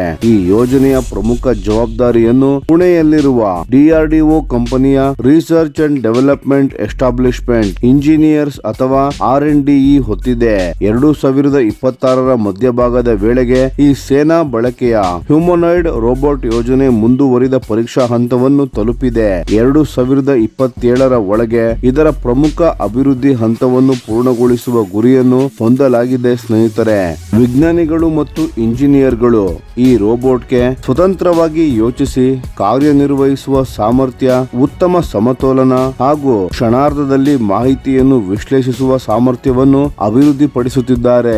ಈ ರೋಬೋಟ್ಗೆ 2 ಕಾಲುಗಳಿರಲಿದ್ದು ದಟ್ಟ ಕಾಡುಗಳು, ಎತ್ತರದ ಪರ್ವತ ಪ್ರದೇಶಗಳು ಹಾಗೂ ಕಟ್ಟಡಗಳಿಂದ ತುಂಬಿರುವ ನಗರ ಪ್ರದೇಶಗಳಂತಹ ಕಠಿಣ ಭೂ ಪ್ರದೇಶದಲ್ಲಿಯೂ ಸುಲಭವಾಗಿ ನಡೆಯುವ ಸಾಮರ್ಥ್ಯವನ್ನು ಹೊಂದಿರುತ್ತದೆ. ಸಾಮಾನ್ಯ ಚಕ್ರಗಳು ಅಥವಾ ಟ್ರ್ಯಾಕ್ಗಳನ್ನು ಹೊಂದಿರುವ ವಾಹನಗಳಿಗೆ ಇಂತಹ ಪ್ರದೇಶಗಳಲ್ಲಿ ಸಂಚರಿಸುವುದು ಕಷ್ಟವಾಗುತ್ತದೆ. ಆದರೆ ಈ ಬಿಪೆಡೆಲ್ ರೋಬೋಟ್ ಮಾನವನಂತೆ ನಡೆದು ಮುಂದೆ ಸಾಗಲು ಸಾಧ್ಯವಾಗುತ್ತದೆ. ಆದರೆ ಮೇಲ್ಭಾಗದಲ್ಲಿ ಒಟ್ಟು 24 ಡಿಗ್ರೀಸ್ ಆಫ್ ಫ್ರೀಡಮ್ ಅನ್ನು ನೀಡಲಾಗಿದೆ. ಅಂದರೆ ಇದರ ಕೈಗಳು ಮತ್ತು ಹಿಡಿತ ವ್ಯವಸ್ಥೆ ಬಹಳಷ್ಟು ಸ್ವತಂತ್ರವಾಗಿ ಚಲಿಸಬಲ್ಲವು. ಇದರಿಂದ ಬಾಗಿಲುಗಳನ್ನು ತೆರೆಯುವುದು, ವಾಲ್ವ್ಗಳನ್ನು ತಿರುಗಿಸುವುದು, ದಾರಿಯಲ್ಲಿರುವ ಅಡೆತಡೆಗಳನ್ನು ತೆರವುಗೊಳಿಸುವುದು, ಭೂ ಸುರಂಗಗಳು ಹಾಗೂ ಸ್ಫೋಟಕಗಳನ್ನು ಸುರಕ್ಷಿತವಾಗಿ ನಿಷ್ಕ್ರಿಯಗೊಳಿಸುವಂತಹ ಅತ್ಯಂತ ಅಪಾಯಕಾರಿ ಕೆಲಸಗಳನ್ನು ಈ ರೋಬೋಟ್ ನಿರ್ವಹಿಸಲಿದೆ. ಇದರ ಪರಿಣಾಮವಾಗಿ ಭಾರತೀಯ ಸೈನಿಕರ ಜೀವಕ್ಕೆ ಇರುವ ಅಪಾಯವು ಗಮನಾರ್ಹವಾಗಿ ಕಡಿಮೆಯಾಗುತ್ತದೆ. ಆದರೆ ಮಾನವರಂತೆ ನಡೆಯುವುದು ಸುಲಭದ ಕೆಲಸವಲ್ಲ. ಅದಕ್ಕಾಗಿ DRDOದ ವಿಜ್ಞಾನಿಗಳು ಮಾನವನ ಸ್ನಾಯುಗಳ ಕಾರ್ಯವೈಖರಿಯನ್ನು ಅನುಕರಿಸುವ ಅತ್ಯಾಧುನಿಕ ಆಕ್ಟಿವೇಟರ್ಸ್ ಗಳನ್ನು ಅಭಿವೃದ್ಧಿಪಡಿಸುತ್ತಿದ್ದಾರೆ. ಇದರಿಂದ ರೋಬೋಟ್ ಅಸಮರ್ಪಕವಾದ ನೆಲದಲ್ಲಿಯೂ ಸಮತೋಲನ ಕಾಪಾಡಿಕೊಂಡು ನಡೆಯಲು ಸಾಧ್ಯವಾಗುತ್ತದೆ. ಯಾರಾದರೂ ತಳ್ಳಿದರು ಅಥವಾ ಅದನ್ನು ದಬ್ಬಿದರು, ಮತ್ತೆ ಬಿದ್ದರು, ಮತ್ತೆ ಸ್ವತಃ ಎದ್ದು ಸಮತೋಲನ ಸಾಧಿಸಿ ಕಾರ್ಯನಿರ್ವಹಿಸುವ ಸಾಮರ್ಥ್ಯವನ್ನು ಹೊಂದಿರುತ್ತದೆ. ಈ ಪರಿಸರವನ್ನು ಅರ್ಥ ಮಾಡಿಕೊಳ್ಳಲು ಈ ರೋಬೋಟ್ಗೆ ಅತ್ಯಾಧುನಿಕ ಸೆನ್ಸಾರ್ಸ್ ಗಳನ್ನು ಅಳವಡಿಸಲಾಗುತ್ತದೆ. ತನ್ನ ಕೈಕಾಲುಗಳ ಚಲನೆಯನ್ನು ಅರ್ಥ ಮಾಡಿಕೊಳ್ಳಲು ಪ್ರೋಪ್ರಿಯೋಸೆಪ್ಟಿವ್ ಸೆನ್ಸಾರ್ಸ್ ಗಳನ್ನು ಬಳಸಲಾಗುತ್ತದೆ. ಹೊರಗಿನ ಪರಿಸರವನ್ನು ಗುರುತಿಸಲು ಕ್ಯಾಮೆರಾಗಳು, ಮೈಕ್ರೋಫೋನ್ಗಳು ಹಾಗೂ ಇತರ ಎಕ್ಸ್ಟ್ರೋಸೆಪ್ಟಿವ್ ಸೆನ್ಸಾರ್ಸ್ ಗಳು ಸಹಾಯ ಮಾಡುತ್ತವೆ. ಇದರ ಜೊತೆಗೆ ಅತ್ಯಂತ ಮಹತ್ವದ SLAM simultaneous localisation and mapping ತಂತ್ರಜ್ಞಾನವನ್ನು ಬಳಸಲಾಗುತ್ತದೆ. ಇದರ ಮೂಲಕ ಯಾವುದೇ ನಕ್ಷೆಯ ಸಹಾಯವಿಲ್ಲದೆ ಯಾವುದೇ ಪ್ರದೇಶದಲ್ಲಿಯೂ ರೋಬೋಟ್ ತನ್ನ ಸುತ್ತಲಿನ ಪ್ರದೇಶದ ನಕ್ಷೆಯನ್ನು ತಾನೇ ಸೃಷ್ಟಿಸಿಕೊಂಡು ತಾನು ಎಲ್ಲಿದ್ದೇನೆ ಎಂಬುದನ್ನು ನಿಖರವಾಗಿ ಗುರುತಿಸಿಕೊಂಡು ಹಗಲು ರಾತ್ರಿ ಯಾವುದೇ ಸಮಯದಲ್ಲೂ ಸ್ವತಂತ್ರವಾಗಿ ಸಂಚರಿಸಬಹುದು. ಭಾರತೀಯ ಸೇನೆಯ ಮುಂದಿನ ಯುದ್ಧ ತಂತ್ರದಲ್ಲಿ ಕೇವಲ ಒಂದೊಂದು ರೋಬೋಟ್ ಪ್ರತ್ಯೇಕವಾಗಿ ಕಾರ್ಯನಿರ್ವಹಿಸುವುದಿಲ್ಲ, ಬದಲಾಗಿ ಸೆಂಟೌರ್ ಕಾನ್ಸೆಪ್ಟ್ ಅನ್ನು ಅಳವಡಿಸಿಕೊಳ್ಳಲಾಗುತ್ತಿದೆ. ಅಂದರೆ ಮಾನವ ಸೈನಿಕರು ಮತ್ತು AI ಆಧಾರಿತ ಯಂತ್ರಗಳು ಒಂದೇ ತಂಡವಾಗಿ ಕಾರ್ಯನಿರ್ವಹಿಸುವ ವ್ಯವಸ್ಥೆ ರೂಪುಗೊಳ್ಳುತ್ತಿದೆ. ಈ ದಿಕ್ಕಿನಲ್ಲಿ ಈಗಾಗಲೇ ಈಗರ್ ಡ್ರೋನ್ ಇನಿಷಿಯೇಟಿವ್ ಮೂಲಕ ಸೈನಿಕರಿಗೆ ಮಾನವರಹಿತ ವ್ಯವಸ್ಥೆಗಳನ್ನು ಬಳಸುವ ತರಬೇತಿ ನೀಡಲಾಗುತ್ತಿದೆ. ಇದರ ಮೂಲಕ ಭವಿಷ್ಯದಲ್ಲಿ ಹ್ಯೂಮನಾಯ್ಡ್ ರೋಬೋಟ್ಸ್ ಗಳನ್ನು ಸೇನೆಯೊಳಗೆ ಸುಲಭವಾಗಿ ಅಳವಡಿಸಿಕೊಳ್ಳಲು ಅಗತ್ಯವಾದ ತಾಂತ್ರಿಕ ಅನುಭವವನ್ನು ಸೈನಿಕರು ಪಡೆಯುತ್ತಿದ್ದಾರೆ. ಇದೀಗ ಈ ಯೋಜನೆಯ 3 ಪ್ರಮುಖ ಹಂತಗಳ ಬಗ್ಗೆ ತಿಳಿದುಕೊಳ್ಳೋಣ. ಮೊದಲ ಹಂತ ಈಗ ನಡೆಯುತ್ತಿದೆ. ಈ ಹಂತದಲ್ಲಿ ರೋಬೋಟ್ ಗಳನ್ನು ನೇರ ಯುದ್ಧಕ್ಕೆ ಬಳಸುವುದಿಲ್ಲ, ಬದಲಾಗಿ ಭಾರವಾದ ಮದ್ದುಗುಂಡುಗಳನ್ನು ಸಾಗಿಸುವುದು, ಆಹಾರ ಮತ್ತು ಅಗತ್ಯ ಸಾಮಗ್ರಿಗಳನ್ನು ಮುಂಚೂಣಿ ಸೈನಿಕರಿಗೆ ತಲುಪಿಸುವುದು, ಕಣ್ಗಾವಲು ಕಾವಲುಗಳನ್ನು ನಡೆಸುವುದು ಹಾಗೂ ರಾಸಾಯನಿಕ ಅಥವಾ ಅಪಾಯಕಾರಿ ಪ್ರದೇಶಗಳಲ್ಲಿ ಕಾರ್ಯನಿರ್ವಹಿಸುವಂತಹ ಕೆಲಸಗಳನ್ನು ನಿರ್ವಹಿಸಲಾಗುತ್ತದೆ. ಇದರಿಂದ ಸೈನಿಕರು ತಮ್ಮ ಪ್ರಮುಖ ಯುದ್ಧ ಕರ್ತವ್ಯಗಳ ಮೇಲೆ ಸಂಪೂರ್ಣ ಗಮನ ಹರಿಸಬಹುದು. ಎರಡನೇ ಹಂತವು 2040 ದಶಕದಲ್ಲಿ ಆರಂಭವಾಗಲಿದೆ. ಈ ಸಮಯದಲ್ಲಿ ನೆಲದ ಮೇಲೆ ಕಾರ್ಯನಿರ್ವಹಿಸುವ ರೋಬೋಟ್ಗಳು ಗುರಿಗಳನ್ನು ಗುರುತಿಸುವುದು, ಗುಪ್ತಚರ ಮಾಹಿತಿಯನ್ನು ಸಂಗ್ರಹಿಸುವುದು, ಯುದ್ಧ ಭೂಮಿಯ ಪರಿಸ್ಥಿತಿಯನ್ನು ನಿರಂತರವಾಗಿ ಪರಿಶೀಲಿಸುವುದು ಸೇರಿದಂತೆ ಇನ್ನಷ್ಟು ಸಂಕೀರ್ಣ ಜವಾಬ್ದಾರಿಗಳನ್ನು ನಿರ್ವಹಿಸಲಿವೆ. ವಿಮಾನ ಪಡೆಯ ಲಾಯಲ್ ವಿಂಗ್ಮ್ಯಾನ್ ಮಾದರಿಯಂತೆ ಈ ರೋಬೋಟ್ಗಳು ಕಾಲಾಳು ಪಡೆಗಳೊಂದಿಗೆ ನಿರಂತರ ಸಂಪರ್ಕದಲ್ಲಿದ್ದು ಕ್ಷಣ ಕ್ಷಣದ ಮಾಹಿತಿಯನ್ನು ಹಂಚಿಕೊಳ್ಳಲಿವೆ. ಮೂರನೇ ಹಾಗೂ ಅಂತಿಮ ಹಂತ 2050 ವೇಳೆಗೆ ಪೂರ್ಣಗೊಳ್ಳುವ ನಿರೀಕ್ಷೆ ಇದೆ. ಈಗ ಅತ್ಯಾಧುನಿಕ ಹ್ಯೂಮನಾಯ್ಡ್ ರೋಬೋಟ್ಸ್ ಗಳನ್ನು ನಗರ ಪ್ರದೇಶಗಳ ಯುದ್ಧಗಳು ಹಾಗೂ ಕೌಂಟರ್ ಟೆರರಿಸಂ ಆಪರೇಷನ್ಗಳಲ್ಲಿ ನಿಯೋಜಿಸಲಾಗುತ್ತದೆ.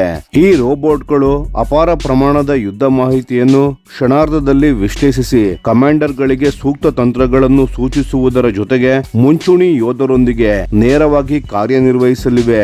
ಈ ಯೋಜನೆಯ ಹಿಂದಿರುವ ಅತಿದೊಡ್ಡ ಉದ್ದೇಶ ಭಾರತೀಯ ಸೈನಿಕರ ಜೀವವನ್ನು ರಕ್ಷಿಸುವುದು. ಐಇಡಿ, ತೀವ್ರ ಗುಂಡಿನ ದಾಳಿ ಅಥವಾ ರಾಸಾಯನಿಕ ಅಪಾಯ ಇರುವ ಪ್ರದೇಶಗಳಿಗೆ ಮೊದಲು ರೋಬೋಟ್ಗಳನ್ನು ಕಳುಹಿಸುವ ಮೂಲಕ ಮಾನವ ಸೈನಿಕರಿಗೆ ಇರುವ ಅಪಾಯವನ್ನು ಕಡಿಮೆ ಮಾಡಬಹುದು. ಇದೇ ವೇಳೆ ಭಾರತೀಯ ಸೇನೆ ಈಗಾಗಲೇ ತಡಾಯ್ ಮತ್ತು ಏಕಲವ್ಯ ಎಂಬ ಎಐ ಆಧಾರಿತ ವ್ಯವಸ್ಥೆಗಳನ್ನು ಬಳಸಲು ಆರಂಭಿಸಿವೆ. ಇವು ಗುರಿಗಳನ್ನು ಗುರುತಿಸುವುದು, ಸಂಪನ್ಮೂಲಗಳ ನಿರ್ವಹಣೆ ಹಾಗೂ ಯುದ್ಧ ತಂತ್ರದ ನಿರ್ಧಾರಗಳಲ್ಲಿ ಸಹಾಯ ಮಾಡುತ್ತಿವೆ. ಭವಿಷ್ಯದಲ್ಲಿ ಇದೇ ತಂತ್ರಜ್ಞಾನ ಇನ್ನಷ್ಟು ಅಭಿವೃದ್ಧಿ ಹೊಂದಿ ಬುದ್ಧಿವಂತ ಹ್ಯೂಮನಾಯ್ಡ್ ರೋಬೋಟ್ಸ್ ಗಳ ರೂಪದಲ್ಲಿ ಯುದ್ಧ ಭೂಮಿಗೆ ಬರಲಿವೆ. ನಿಸ್ಸಂದೇಹವಾಗಿ ಈ ಗುರಿಯನ್ನು ಸಾಧಿಸುವುದು ಸುಲಭವಲ್ಲ.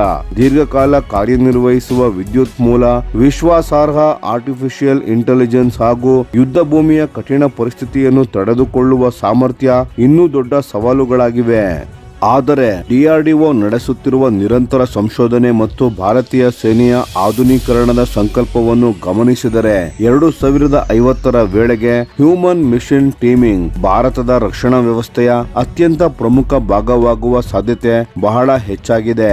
ಹಾಗಾದರೆ ಸ್ನೇಹಿತರೆ, ಭಾರತೀಯ ಸೇನೆಯ ಈ ಮಹತ್ವಾಕಾಂಕ್ಷೆಯ ಯೋಜನೆಯ ಬಗ್ಗೆ ನಿಮ್ಮ ಅಭಿಪ್ರಾಯವೇನು?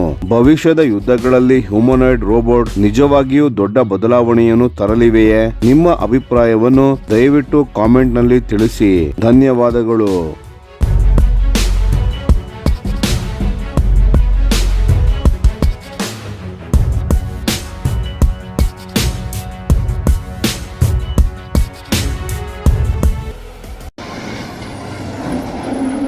Mounted on Ashok Leland JC.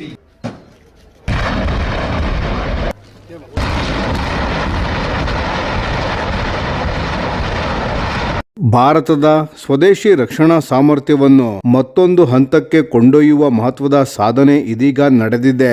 DRDO ಯಶಸ್ವಿಯಾಗಿ Pinaka long range guided rocket ಅನ್ನು LRGR ಅನ್ನು ಪರೀಕ್ಷಿಸಿದ್ದು, ಈ ಪರೀಕ್ಷೆಯಲ್ಲಿ ರಾಕೆಟ್ ತನ್ನ ಗುರಿಯನ್ನು ಅತ್ಯಂತ ನಿಖರವಾಗಿ ಹೊಡೆದು ಹೊಸ ಮೈಲುಗಲ್ಲನ್ನು ನಿರ್ಮಿಸಿದೆ. ಈ ಪರೀಕ್ಷೆಯು ಒಡಿಶಾದ ಇಂಟಿಗ್ರೇಟೆಡ್ ಟೆಸ್ಟ್ ರೇಂಜ್ ಚಾಂದಿಪುರದಲ್ಲಿ ಜುಲೈ 8, 2026 ನಡೆಯಿತು. ವಿಶೇಷವಾಗಿ ಈ ಬಾರಿ ರಾಕೆಟ್ ಅನ್ನು 60 ಕಿಲೋಮೀಟರ್ನ ಮಿನಿಮಮ್ ರೇಂಜ್ ನಲ್ಲಿ ಪರೀಕ್ಷಿಸಲಾಯಿತು. ಸಾಮಾನ್ಯವಾಗಿ ಯಾವುದೇ ಕ್ಷಿಪಣಿ ಅಥವಾ ರಾಕೆಟ್ನ ಗರಿಷ್ಠ ದೂರವನ್ನು ಪರೀಕ್ಷಿಸುವುದು ಪ್ರಮುಖವಾಗಿರುತ್ತದೆ. ಆದರೆ ಅದೇ ಶಸ್ತ್ರಾಸ್ತ್ರವು ಕಡಿಮೆ ದೂರದಲ್ಲಿಯೂ ಅಷ್ಟೇ ನಿಖರವಾಗಿ ಗುರಿಯನ್ನು ಹೊಡೆಯಬಹುದೇ ಎಂಬುದು ಸೇನೆಗೆ ಅತ್ಯಂತ ಮುಖ್ಯ. ಇದುವರೆಗೆ ಪಿನಾಕಾ LRGR ಸುಮಾರು 120 ಕಿಲೋಮೀಟರ್ನ ವರೆಗೆ ದಾಳಿ ಮಾಡುವ ಸಾಮರ್ಥ್ಯವನ್ನು ಪ್ರದರ್ಶಿಸಿತ್ತು. ಆದರೆ ಈಗ ಅದನ್ನು ಕೇವಲ 60 ಕಿಲೋಮೀಟರ್ ದೂರದಲ್ಲಿರುವ ಗುರಿಯ ಮೇಲೂ ಪರೀಕ್ಷಿಸಿ ಸಂಪೂರ್ಣ ಯಶಸ್ಸು ಸಾಧಿಸಲಾಗಿದೆ. ಇದು ಸಾಮಾನ್ಯ ಪರೀಕ್ಷೆಯಲ್ಲ. ದೂರದ ಗುರಿಯನ್ನು ಹೊಡೆಯಲು ವಿನ್ಯಾಸಗೊಳಿಸಿದ ರಾಕೆಟ್ ಕಡಿಮೆ ದೂರದಲ್ಲೂ ಅಷ್ಟೇ ನಿಖರವಾಗಿ ಗುರಿ ತಲುಪಬೇಕಾದರೆ ತನ್ನ ವೇಗವನ್ನು ನಿಯಂತ್ರಿಸಿಕೊಂಡು ಮಧ್ಯದಲ್ಲೇ ಹಲವು ಇನ್ಫ್ಲೈಟ್ ಮ್ಯಾನುವರ್ಸ್ ಗಳನ್ನು ಅತ್ಯಂತ ನಿಖರವಾಗಿ ನಿರ್ವಹಿಸಬೇಕಾಗುತ್ತದೆ. ಈ ಪರೀಕ್ಷೆಯಲ್ಲಿ ರಾಕೆಟ್ ಪೂರ್ವ ನಿರ್ಧರಿತ ಟ್ರೆಜೆಕ್ಟರಿಯನ್ನು ಸಂಪೂರ್ಣವಾಗಿ ಅನುಸರಿಸಿ ಯಾವುದೇ ವ್ಯತ್ಯಾಸವಿಲ್ಲದೆ ಗುರಿಯನ್ನು ಟೆಕ್ಸ್ಟ್ ಬುಕ್ ಪ್ರಿಸಿಷನ್ ನೊಂದಿಗೆ ಹೊಡೆದಿದೆ. ಪರೀಕ್ಷೆಯ ಸಮಯದಲ್ಲಿ ಅಳವಡಿಸಲಾಗಿದ್ದ ಎಲ್ಲ ರೇಂಜ್ ಇನ್ಸ್ಟ್ರೂಮೆಂಟ್ಸ್ಗಳು ರಾಕೆಟ್ನ ಸಂಪೂರ್ಣ ಹಾರಾಟವನ್ನು ನಿರಂತರವಾಗಿ ಗಮನಿಸಿ ಅದರ ಕಾರ್ಯಕ್ಷಮತೆಯನ್ನು ಯಶಸ್ವಿಯಾಗಿ ದಾಖಲಿಸಿವೆ. ಈ ಪರೀಕ್ಷೆಯ ಮತ್ತೊಂದು ದೊಡ್ಡ ವಿಶೇಷತೆ ಏನೆಂದರೆ ಪಿನಾಕ ಲಾಂಚರ್ ಮುಂದೆ ಯಾವುದೇ ಡೆಡ್ ಝೋನ್ ಇಲ್ಲ ಎಂಬುದು ಸಾಬೀತಾಗಿದೆ. ಅಂದರೆ ಇದೇ ಲಾಂಚರ್ ನಿಂದ 60 ಕಿಲೋಮೀಟರ್ ನಿಂದ 120 ಕಿಲೋಮೀಟರ್ ವರೆಗಿನ ಯಾವುದೇ ಗುರಿಯ ಮೇಲೂ ಪ್ರತ್ಯೇಕ ವ್ಯವಸ್ಥೆ ಅಥವಾ ಹೆಚ್ಚುವರಿ ಉಪಕರಣಗಳ ಅಗತ್ಯವಿಲ್ಲದೆ ದಾಳಿ ನಡೆಸಬಹುದು. ಇದು ಯುದ್ಧ ಭೂಮಿಯಲ್ಲಿ ಭಾರತೀಯ ಸೇನೆಗೆ ಅತ್ಯಂತ ಹೆಚ್ಚಿನ ಕಾರ್ಯಾಚರಣೆಯ ಸ್ವಾತಂತ್ರ್ಯವನ್ನು ಒದಗಿಸುತ್ತದೆ. ಇನ್ನೊಂದು ಪ್ರಮುಖ ವಿಷಯವೆಂದರೆ ಇದೇ ಸೇವೆಯಲ್ಲಿರುವ ಪಿನಾಕ ಲಾಂಚರ್ ನಿಂದ ವಿವಿಧ ದೂರದ ಪಿನಾಕ ರಾಕೆಟ್ಗಳನ್ನು ಉಡಾಯಿಸಬಹುದೆಂಬುದನ್ನು ಈ ಪರೀಕ್ಷೆಯು ಮತ್ತೊಮ್ಮೆ ಸಾಬೀತುಪಡಿಸಿದೆ. ಇದರ ಪರಿಣಾಮವಾಗಿ ಒಂದೇ ಲಾಂಚರ್ ಹಲವು ರೀತಿಯ ಕಾರ್ಯಾಚರಣೆಗಳಿಗಾಗಿ ಬಳಸಿಕೊಳ್ಳಲು ಸಾಧ್ಯವಾಗುತ್ತದೆ. ಈ Pinaka long range guided rocket ಅನ್ನು armament research and development establishment ARDE ಸಂಸ್ಥೆ, high energy material research laboratory HEMRL ಸಂಸ್ಥೆಯ ಸಹಯೋಗದಲ್ಲಿ ವಿನ್ಯಾಸಗೊಳಿಸಲಾಗಿದೆ. ಇದಕ್ಕೆ defence research and development laboratory DRDL ಸಂಸ್ಥೆ ಹಾಗೂ ರಿಸರ್ಚ್ ಸೆಂಟರ್ ಇಮರತ್ RCI ಸಂಸ್ಥೆ ತಾಂತ್ರಿಕ ಬೆಂಬಲ ನೀಡಿವೆ. ಪರೀಕ್ಷೆಯ ಸಂಪೂರ್ಣ ಸಂಯೋಜನೆಯನ್ನು ಇಂಟಿಗ್ರೇಟೆಡ್ ಟೆಸ್ಟ್ ರೇಂಜ್ ITR ಮತ್ತು ಪ್ರೂಫ್ ಅಂಡ್ ಎಕ್ಸ್ಪೆರಿಮೆಂಟಲ್ ಎಸ್ಟಾಬ್ಲಿಷ್ಮೆಂಟ್ ಸಂಸ್ಥೆಗಳು ನಿರ್ವಹಿಸಿವೆ. ಈ ಯಶಸ್ವಿ ಪರೀಕ್ಷೆಯ ಬಳಿಕ ರಕ್ಷಣಾ ಸಚಿವರಾದ ರಾಜನಾಥ್ ಸಿಂಗ್ ಅವರು DRDO, ಭಾರತೀಯ ಸೇನೆ ಹಾಗೂ ಯೋಜನೆಯಲ್ಲಿ ಪಾಲ್ಗೊಂಡ ಕೈಗಾರಿಕಾ ಸಂಸ್ಥೆಗಳಿಗೆ ಅಭಿನಂದನೆಯನ್ನು ಸಲ್ಲಿಸಿದ್ದಾರೆ. ಭಾರತದ ಸ್ವದೇಶಿ ಲಾಂಗ್ ರೇಂಜ್ ಗೈಡೆಡ್ ರಾಕೆಟ್ ಅಭಿವೃದ್ಧಿ ಸಾಮರ್ಥ್ಯದಲ್ಲಿ ಇದೊಂದು ಅತ್ಯಂತ ಮಹತ್ವದ ಸಾಧನೆ ಎಂದು ಅವರು ಹೇಳಿದ್ದಾರೆ. DRDO ಚೇರ್ಮನ್ ಹಾಗೂ ರಕ್ಷಣಾ ಕಾರ್ಯದರ್ಶಿಯಾದ ರಾಜೇಶ್ ಕುಮಾರ್ ಸಿಂಗ್ ಅವರು ಈ ಪರೀಕ್ಷೆಯನ್ನು ನಿಕಟವಾಗಿ ಗಮನಿಸಿ ವಿಜ್ಞಾನಿಗಳು, ಇಂಜಿನಿಯರ್ ಮತ್ತು ಎಲ್ಲಾ ತಂಡಗಳನ್ನು ಅಭಿನಂದಿಸಿದ್ದಾರೆ. ಇದರ ನಡುವೆ ಭಾರತದ ಪ್ರಮುಖ ರಕ್ಷಣಾ ಉತ್ಪಾದನಾ ಸಂಸ್ಥೆಯಾದ ಸೋಲಾರ್ ಇಂಡಸ್ಟ್ರೀಸ್ ಕೂಡ ಮಹತ್ವದ ಹೆಜ್ಜೆ ಇಟ್ಟಿದೆ. ಸ್ನೇಹಿತರೆ, ಕಂಪನಿಯು ದಕ್ಷಿಣ ಆಫ್ರಿಕಾದಲ್ಲಿ ತನ್ನ ಸಂಪೂರ್ಣ ಸ್ವಾಮ್ಯದ ಹೊಸ ಘಟಕವನ್ನು ಆರಂಭಿಸುತ್ತಿದ್ದು ಭಾರತದ ರಕ್ಷಣಾ ಉತ್ಪಾದನೆಯನ್ನು ಜಾಗತಿಕ ಮಟ್ಟಕ್ಕೆ ವಿಸ್ತರಿಸುವ ದಿಕ್ಕಿನಲ್ಲಿ ಇದು ಪ್ರಮುಖ ಬೆಳವಣಿಗೆಯಾಗಿದೆ. ಭಾರತ ಸರ್ಕಾರ ರಕ್ಷಣಾ ಉತ್ಪಾದನೆಯಲ್ಲಿ ಸ್ವಾವಲಂಬನೆಯನ್ನು ಸಾಧಿಸಲು ವೇಗವಾಗಿ ಮುಂದುವರಿಯುತ್ತಿದೆ. ಪಾಸಿಟಿವ್ ಇಂಡಿಜಿನೈಸೇಷನ್ ಲಿಸ್ಟ್ ನ ಮೂಲಕ ಹೆಚ್ಚಿನ ಶಸ್ತ್ರಾಸ್ತ್ರಗಳನ್ನು ದೇಶದಲ್ಲೇ ಅಭಿವೃದ್ಧಿಪಡಿಸಿ ಉತ್ಪಾದಿಸುವ ಗುರಿಯನ್ನು ಹೊಂದಿದ್ದು 2025 ಹಾಗೂ 26ರ ಹಣಕಾಸು ವರ್ಷದ ವೇಳೆಗೆ ಸುಮಾರು 1.75 ಲಕ್ಷ ಕೋಟಿ ರೂಪಾಯಿಗಳ ರಕ್ಷಣಾ ಉತ್ಪಾದನಾ ವಹಿವಾಟು ಸಾಧಿಸುವ ಗುರಿಯೊಂದಿಗೆ ಕಾರ್ಯನಿರ್ವಹಿಸುತ್ತಿದೆ. ಇದೇ ವೇಳೆ DRDO ಈಗಾಗಲೇ 300 ಕಿಲೋಮೀಟರ್ ಹಾಗೂ 450 ಕಿಲೋಮೀಟರ್ ವ್ಯಾಪ್ತಿಯ ಹೊಸ ಪಿನಾಕ ಆವೃತ್ತಿಗಳ ಅಭಿವೃದ್ಧಿಯ ಮೇಲೆ ಕೆಲಸ ಮಾಡುತ್ತಿದೆ. ಈ ಯೋಜನೆಗಳು ಯಶಸ್ವಿಯಾದರೆ ಭಾರತೀಯ ಸೇನೆಯ ದೂರ ಪ್ರಹಾರ ಸಾಮರ್ಥ್ಯ ಇನ್ನಷ್ಟು ಬಲವಾಗಲಿದೆ. ಪ್ರಸ್ತುತ ಭಾರತೀಯ ಸೇನೆಯಲ್ಲಿ ಬಳಸಲಾಗುತ್ತಿರುವ Pinaka multi barrel rocket launcher ಅತ್ಯಂತ ಶಕ್ತಿಶಾಲಿ ರಾಕೆಟ್ ಆರ್ಟಿಲರಿ ಸಿಸ್ಟಮ್ ಆಗಿದೆ. ಇದು ಹೆಚ್ಚಿನ ಚಲನಶೀಲತೆಯ ಟ್ರಕ್ ಆಧಾರಿತ ವ್ಯವಸ್ಥೆಯಾಗಿದ್ದು ಶತ್ರುಗಳ ಪಡೆಗಳು, ಆರ್ಟಿಲರಿ ಪೊಸಿಷನ್ಸ್, ಬಂಕರ್ಗಳು ಹಾಗೂ ಲಾಜಿಸ್ಟಿಕ್ಸ್ ಕೇಂದ್ರಗಳ ಮೇಲೆ ಅತಿ ಕಡಿಮೆ ಸಮಯದಲ್ಲಿ ಭಾರಿ ಪ್ರಮಾಣದ ದಾಳಿಯನ್ನು ನಡೆಸುವ ಸಾಮರ್ಥ್ಯ ಹೊಂದಿದೆ. ಒಂದು ಪಿನಾಕ ಬ್ಯಾಟರಿಯಲ್ಲಿ 6 ಲಾಂಚರ್ಗಳು ಇರುತ್ತವೆ. ಇವು ಕೇವಲ 44 ಸೆಕೆಂಡುಗಳಲ್ಲಿ 72 ರಾಕೆಟ್ಗಳನ್ನು ಉಡಾಯಿಸುವ ಸಾಮರ್ಥ್ಯವನ್ನು ಹೊಂದಿದ್ದು ಸುಮಾರು 1000 ಮೀಟರ್ ಇಂಟು 800 ಮೀಟರ್ ಪ್ರದೇಶವನ್ನು ಸಂಪೂರ್ಣವಾಗಿ ಆವರಿಸುವಷ್ಟು ಪ್ರಬಲ ದಾಳಿಯನ್ನು ನಡೆಸಬಲ್ಲವು. ಪಶ್ಚಿಮ ಮತ್ತು ಉತ್ತರ ಗಡಿಗಳಲ್ಲಿ ಭಾರತೀಯ ಸೇನೆ ತನ್ನ ಆರ್ಟಿಲರಿ ಸಾಮರ್ಥ್ಯವನ್ನು ವೇಗವಾಗಿ ವಿಸ್ತರಿಸುತ್ತಿದ್ದು ಈ ವರ್ಷದ ಅಂತ್ಯದ ಒಳಗೆ ಇನ್ನಷ್ಟು ಪಿನಾಕ ವ್ಯವಸ್ಥೆಗಳು ಸೇನೆಗೆ ಸೇರ್ಪಡೆಯಾಗುವ ನಿರೀಕ್ಷೆ ಇದೆ. ಒಟ್ಟಾರೆ ನೋಡಿದರೆ ಪಿನಾಕ ಲಾಂಗ್ ರೇಂಜ್ ಗೈಡೆಡ್ ರಾಕೆಟ್ನ ಈ ಯಶಸ್ವಿ ಪರೀಕ್ಷೆ ಕೇವಲ ಒಂದು ತಾಂತ್ರಿಕ ಸಾಧನೆಯಲ್ಲ, ಇದು ಭಾರತದ ಸ್ವದೇಶಿ ರಕ್ಷಣಾ ತಂತ್ರಜ್ಞಾನ, ನಿಖರ ದಾಳಿ ಸಾಮರ್ಥ್ಯ ಮತ್ತು ಭವಿಷ್ಯದ ಯುದ್ಧ ಸಿದ್ಧತೆಯನ್ನು ಮತ್ತಷ್ಟು ಬಲಪಡಿಸಿರುವ ಐತಿಹಾಸಿಕ ಹೆಜ್ಜೆಯಾಗಿದೆ. ಈ ಮಹತ್ವದ ಬೆಳವಣಿಗೆಯ ಬಗ್ಗೆ ನಿಮ್ಮ ಅಭಿಪ್ರಾಯವೇನು ಸ್ನೇಹಿತರೆ? ಪಿನಾಕ ಮುಂದಿನ ದಿನಗಳಲ್ಲಿ ವಿಶ್ವದ ಅತ್ಯುತ್ತಮ ರಾಕೆಟ್ ಆರ್ಟಿಲರಿ ಸಿಸ್ಟಮ್ಸ್ಗಳಲ್ಲಿ ಒಂದಾಗಬಹುದೇ? ನಿಮ್ಮ ಅಭಿಪ್ರಾಯವನ್ನು ದಯವಿಟ್ಟು ಕಾಮೆಂಟ್ನಲ್ಲಿ ತಿಳಿಸಿ. ಧನ್ಯವಾದಗಳು.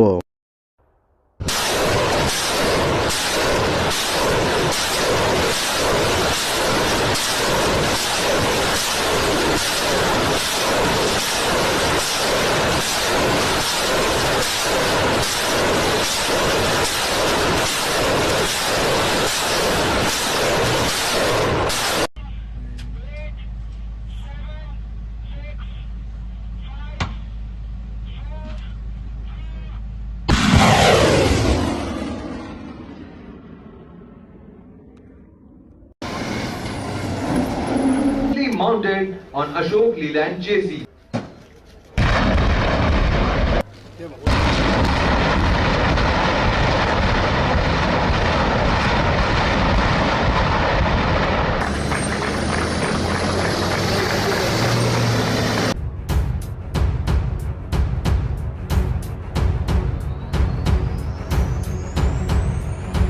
ಇಂದು ಜಾಗತಿಕ ರಕ್ಷಣಾ ವಲಯದಲ್ಲಿ ಭಾರಿ ಚರ್ಚೆಗೆ ಕಾರಣವಾಗಿರುವ ಒಂದು ಮಹತ್ವದ ಬೆಳವಣಿಗೆಯ ಬಗ್ಗೆ ತಿಳಿದುಕೊಳ್ಳೋಣ.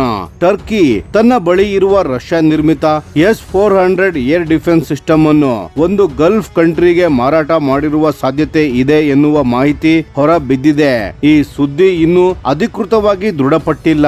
ಆದರೆ ಟರ್ಕಿಯ ಪ್ರಮುಖ ಪತ್ರಿಕೆ ಹುರಿಯತ್ನ ಹಿರಿಯ ವಿಶ್ಲೇಷಕ ಅಬ್ದುಲ್ ಖದೀರ್ ಸೆಲ್ವಿ ನೀಡಿರುವ ಮಾಹಿತಿಯಿಂದ ಈ ವಿಚಾರ ಅಂತಾರಾಷ್ಟ್ರೀಯ ಮಟ್ಟದಲ್ಲಿ ದೊಡ್ಡ ಚರ್ಚೆಗೆ ಕಾರಣವಾಗಿದೆ.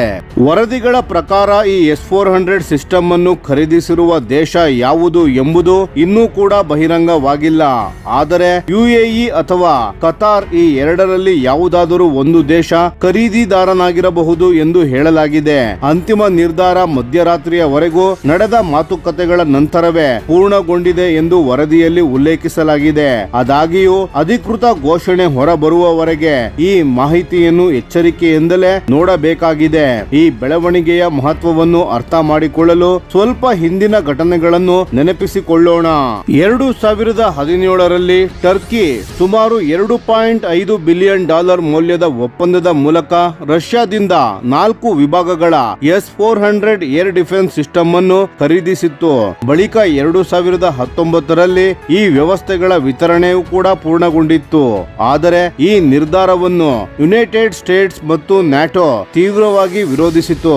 ಕಾರಣ S-400 ಮತ್ತು F-35 ಸ್ಟೆಲ್ತ್ ಫೈಟರ್ ಜೆಟ್ಗಳು ಒಂದೇ ದೇಶದಲ್ಲಿ ಕಾರ್ಯನಿರ್ವಹಿಸಿದರೆ ಅತ್ಯಂತ ರಹಸ್ಯ ತಂತ್ರಜ್ಞಾನ ರಷ್ಯಾಕ್ಕೆ ಸೋರಿಕೆಯಾಗುವ ಸಾಧ್ಯತೆ ಇದೆ ಎಂಬ ಆತಂಕ ಅಮೆರಿಕಕ್ಕೆ ಇತ್ತು. ಇದರ ಪರಿಣಾಮವಾಗಿ ಟರ್ಕಿಯನ್ನು F-35 ಪ್ರೋಗ್ರಾಂನಿಂದ ಹೊರಗಿಡಲಾಯಿತು. ಜೊತೆಗೆ ಕ್ಯಾಟ್ಸಾ ಸ್ಯಾಂಕ್ಷನ್ ಕೂಡ ವಿಧಿಸಲಾಯಿತು. ಇದರಿಂದ ಟರ್ಕಿಯ ವಾಯುಪಡೆಯ ಆಧುನೀಕರಣದ ಯೋಜನೆಗೆ ದೊಡ್ಡ ಹೊಡೆತ ಬಿತ್ತು. ಆದರೆ ಇಲ್ಲಿ ಗಮನಿಸಬೇಕಾದ ಅತ್ಯಂತ ಕುತೂಹಲಕಾರಿ ವಿಷಯವು ಏನೆಂದರೆ ಟರ್ಕಿ ಇಷ್ಟೊಂದು ಬೆಲೆಯನ್ನು ಕೊಟ್ಟು S-400 ಅನ್ನು ಖರೀದಿಸಿದರೂ ಅದನ್ನು ಎಂದಿಗೂ ಕಾರ್ಯಾಚರಣೆಗೆ ತಂದಿಲ್ಲ. ಅಂದರೆ ವ್ಯವಸ್ಥೆ ದೇಶದಲ್ಲೇ ಇದ್ದರೂ ಅದನ್ನು ಸಕ್ರಿಯಗೊಳಿಸಲೇ ಇಲ್ಲ. ಇದರ ಹಿಂದೆ ಒಂದು ಪ್ರಮುಖ ತಂತ್ರಜ್ಞಾನದ ಲೆಕ್ಕಾಚಾರ ಇದೆ ಎಂದು ರಕ್ಷಣಾ ತಜ್ಞರು ಅಭಿಪ್ರಾಯ ಪಡುತ್ತಾರೆ. ಭವಿಷ್ಯದಲ್ಲಿ ಮತ್ತೆ F-35 ಅನ್ನು ಪಡೆಯುವ ಅವಕಾಶ ಕಳೆದುಕೊಳ್ಳಬಾರದು ಎಂಬ ಕಾರಣಕ್ಕೆ ಟರ್ಕಿ ಉದ್ದೇಶಪೂರ್ವಕವಾಗಿ S-400 ಅನ್ನು ನಿಷ್ಕ್ರಿಯವಾಗಿಯೇ ಉಳಿಸಿಕೊಂಡಿದೆ ಎಂದು ವಿಶ್ಲೇಷಕರು ಹೇಳುತ್ತಿದ್ದಾರೆ. ಇದೀಗ ಟರ್ಕಿ ತನ್ನ ಹೊಸ ಸ್ಟೀಲ್ ಡೋಮ್ ಎಂಬ ಬಹುಪದರದ ವಾಯುರಕ್ಷಣಾ ಯೋಜನೆಯನ್ನು ನಿರ್ಮಿಸುತ್ತಿದೆ. ಇದು AI ತಂತ್ರಜ್ಞಾನ ಮತ್ತು ನೆಟ್ವರ್ಕ್ ಸೆಂಟ್ರಿಕ್ ವ್ಯವಸ್ಥೆಯ ಸಹಾಯದಿಂದ ದೇಶದ ಸಂಪೂರ್ಣ ವಾಯು ಪ್ರದೇಶವನ್ನು ರಕ್ಷಿಸುವ ಗುರಿಯನ್ನು ಹೊಂದಿದೆ. ಆದರೆ ಆಶ್ಚರ್ಯದ ವಿಷಯವು ಏನೆಂದರೆ ಈ ಹೊಸ ಸ್ಟೀಲ್ ಡೋಮ್ ಯೋಜನೆಯಲ್ಲಿ S-400ಗೆ ಯಾವುದೇ ಸ್ಥಾನವೇ ಇಲ್ಲ. ಅದರ ಬದಲಿಗೆ ಟರ್ಕಿ ಈಗ ನ್ಯಾಟೋ ರಾಷ್ಟ್ರಗಳಿಂದ ಹೊಸ ವಾಯು ರಕ್ಷಣಾ ವ್ಯವಸ್ಥೆಗಳನ್ನು ಖರೀದಿಸಲು ಪ್ರಯತ್ನಿಸುತ್ತಿದೆ. ಇತ್ತೀಚೆಗೆ ಟರ್ಕಿಯ ರಕ್ಷಣಾ ಸಚಿವ ಯಾಸರ್ ಗುಲೇರ್ ಮಾತನಾಡಿ ದೇಶದ ಭದ್ರತಾ ಅಗತ್ಯಗಳನ್ನು ಪೂರೈಸುವ ಯಾವುದೇ ತಂತ್ರಜ್ಞಾನವನ್ನು ಪರಿಗಣಿಸಲು ನಾವು ಸಿದ್ಧರಿದ್ದೇವೆ ಎಂದು ತಿಳಿಸಿದ್ದಾರೆ. ವಿಶೇಷವಾಗಿ ಅಮೆರಿಕದ ಪ್ಯಾಟ್ರಿಯಾಟ್ ಮಿಸೈಲ್ ಡಿಫೆನ್ಸ್ ಸಿಸ್ಟಮ್ ಹಾಗೂ ಫ್ರಾನ್ಸ್ ಮತ್ತು ಇಟಲಿಯ ಜಂಟಿ ಅಭಿವೃದ್ಧಿಯ SAMPT ಏರ್ ಡಿಫೆನ್ಸ್ ಸಿಸ್ಟಮ್ ಕುರಿತು ಗಂಭೀರ ಚರ್ಚೆಗಳು ನಡೆಯುತ್ತಿವೆ ಎಂದು ಹೇಳಿದ್ದಾರೆ. ಅವರು ಮತ್ತೊಂದು ಮಹತ್ವದ ವಿಷಯವನ್ನು ಸ್ಪಷ್ಟಪಡಿಸಿದ್ದಾರೆ. ಯಾವುದೇ ರಕ್ಷಣಾ ಒಪ್ಪಂದವಾದರೂ ಅದು ಕೇವಲ ಖರೀದಿಗೆ ಸೀಮಿತವಾಗಿರದೆ ಟೆಕ್ನಾಲಜಿ ಟ್ರಾನ್ಸ್ಫರ್, ಜಾಯಿಂಟ್ ಪ್ರೊಡಕ್ಷನ್ ಹಾಗೂ ದೀರ್ಘಕಾಲದ ಸಹಕಾರವನ್ನು ಒಳಗೊಂಡಿರಬೇಕು ಎಂಬುದು ಟರ್ಕಿಯ ನಿಲುವಾಗಿದೆ. ಇದರ ನಡುವೆ ರಾಯ್ಟರ್ಸ್ ನ ವರದಿಯ ಪ್ರಕಾರ ಹಲವು ವರ್ಷಗಳಿಂದ ವಿರೋಧಿಸುತ್ತಿದ್ದ ಫ್ರಾನ್ಸ್ ಈಗ SAMPT ಮಾರಾಟದ ಬಗ್ಗೆ ತನ್ನ ನಿಲುವನ್ನು ಮೃದುಗೊಳಿಸಿದೆ ಎನ್ನಲಾಗಿದೆ. ಕಳೆದ ತಿಂಗಳು ಫ್ರಾನ್ಸ್ ಅಧ್ಯಕ್ಷರಾದ ಎಮಾನ್ಯುಯಲ್ ಮ್ಯಾಕ್ರೋನ್ ಮತ್ತು ಇಟಲಿಯ ಪ್ರಧಾನಿಯಾದ ಜಾರ್ಜಿಯಾ ಮೆಲೋನಿ ನಡುವಿನ ಮಾತುಕತೆಗಳ ಬಳಿಕ ಈ ಬದಲಾವಣೆ ಕಂಡು ಬಂದಿದೆ ಎಂದು ವರದಿಗಳು ತಿಳಿಸಿವೆ. ಇದೀಗ ಎಲ್ಲರ ಗಮನ ಸೆಳೆದಿರುವ ಪ್ರಮುಖ ಪ್ರಶ್ನೆ ಒಂದೇ: ಟರ್ಕಿ ನಿಜವಾಗಿಯೂ ತನ್ನ S-400 ವ್ಯವಸ್ಥೆಯನ್ನು ಮಾರಾಟ ಮಾಡಬಹುದೇ? ಇಲ್ಲೊಂದು ಕಾನೂನು ಸಂಬಂಧಿತ ಅಡೆತಡೆ ಇದೆ. ರಷ್ಯಾದೊಂದಿಗೆ ರಷ್ಯಾದೊಂದಿಗೆ ಮಾಡಿಕೊಂಡಿರುವ ಮೂಲ ಒಪ್ಪಂದದ ಪ್ರಕಾರ ಎಂಡ್ ಯೂಸರ್ ಸರ್ಟಿಫಿಕೇಟ್ ಕಾರಣದಿಂದ ರಷ್ಯಾದ ಅನುಮತಿ ಇಲ್ಲದೆ ಈ ವ್ಯವಸ್ಥೆಯನ್ನು ಮತ್ತೊಂದು ದೇಶಕ್ಕೆ ಮಾರಾಟ ಮಾಡುವ ಅವಕಾಶ ಇಲ್ಲ.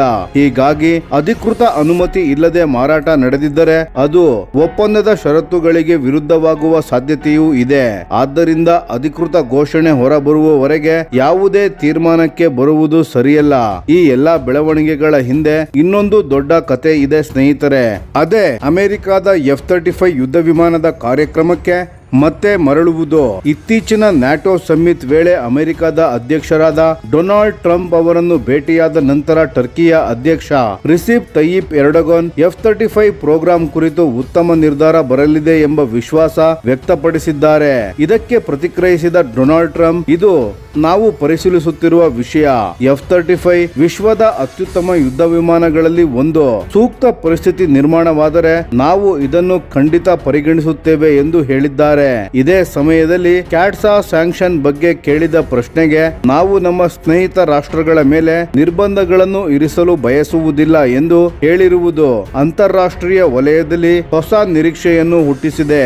ಆದರೆ ಈ ವಿಚಾರಕ್ಕೆ ಎಲ್ಲರೂ ಒಪ್ಪಿಲ್ಲ. ಇಸ್ರೇಲ್ನ ಪ್ರಧಾನಿಯಾದ ಬೆಂಜಮಿನ್ ನೆತನ್ಯಾಹು ಟರ್ಕಿಗೆ F-35 ಅನ್ನು ಮಾರಾಟ ಮಾಡಿದರೆ ಮಧ್ಯಪ್ರಾಚ್ಯದ ಶಕ್ತಿಯ ಸಮತೋಲನ ಬದಲಾಗಬಹುದು ಎಂದು ಅಮೆರಿಕವನ್ನು ಎಚ್ಚರಿಸಿದ್ದಾರೆ. ಇಸ್ರೇಲ್ ಹಲವು ವರ್ಷಗಳಿಂದ ಟರ್ಕಿಗೆ F-35 ಯುದ್ಧ ವಿಮಾನವನ್ನು ನೀಡುವುದನ್ನು ವಿರೋಧಿಸುತ್ತಲೇ ಬಂದಿದೆ. ಏಕೆಂದರೆ ತನ್ನ ಸೇನಾ ಶಕ್ತಿಯ ಮೇಲುಗೈ ಮುಂದುವರಿಯಬೇಕು ಎಂಬುದು ಇಸ್ರೇಲ್ನ ಪ್ರಮುಖ ಗುರಿಯಾಗಿದೆ.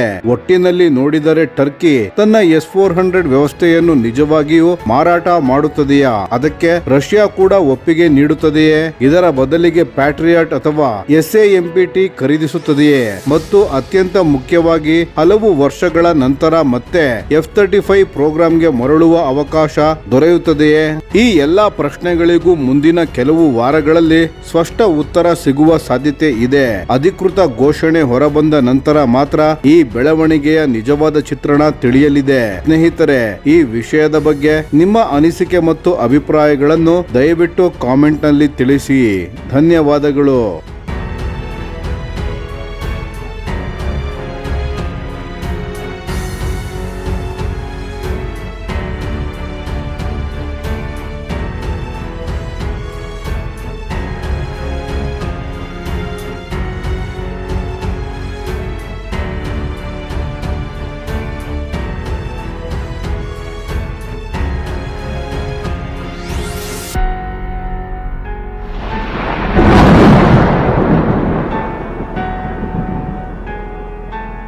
ಈ ವಿಡಿಯೋ ನಿಮಗೆ ಇಷ್ಟವಾಗಿದ್ದರೆ ಲೈಕ್ ಮಾಡಿ ಮತ್ತು ನಮ್ಮ ಚಾನೆಲ್ ಅನ್ನು ಸಬ್ಸ್ಕ್ರೈಬ್ ಮಾಡಿ ಹಾಗೂ ಬೆಲ್ ಐಕಾನ್ ಒತ್ತಿ.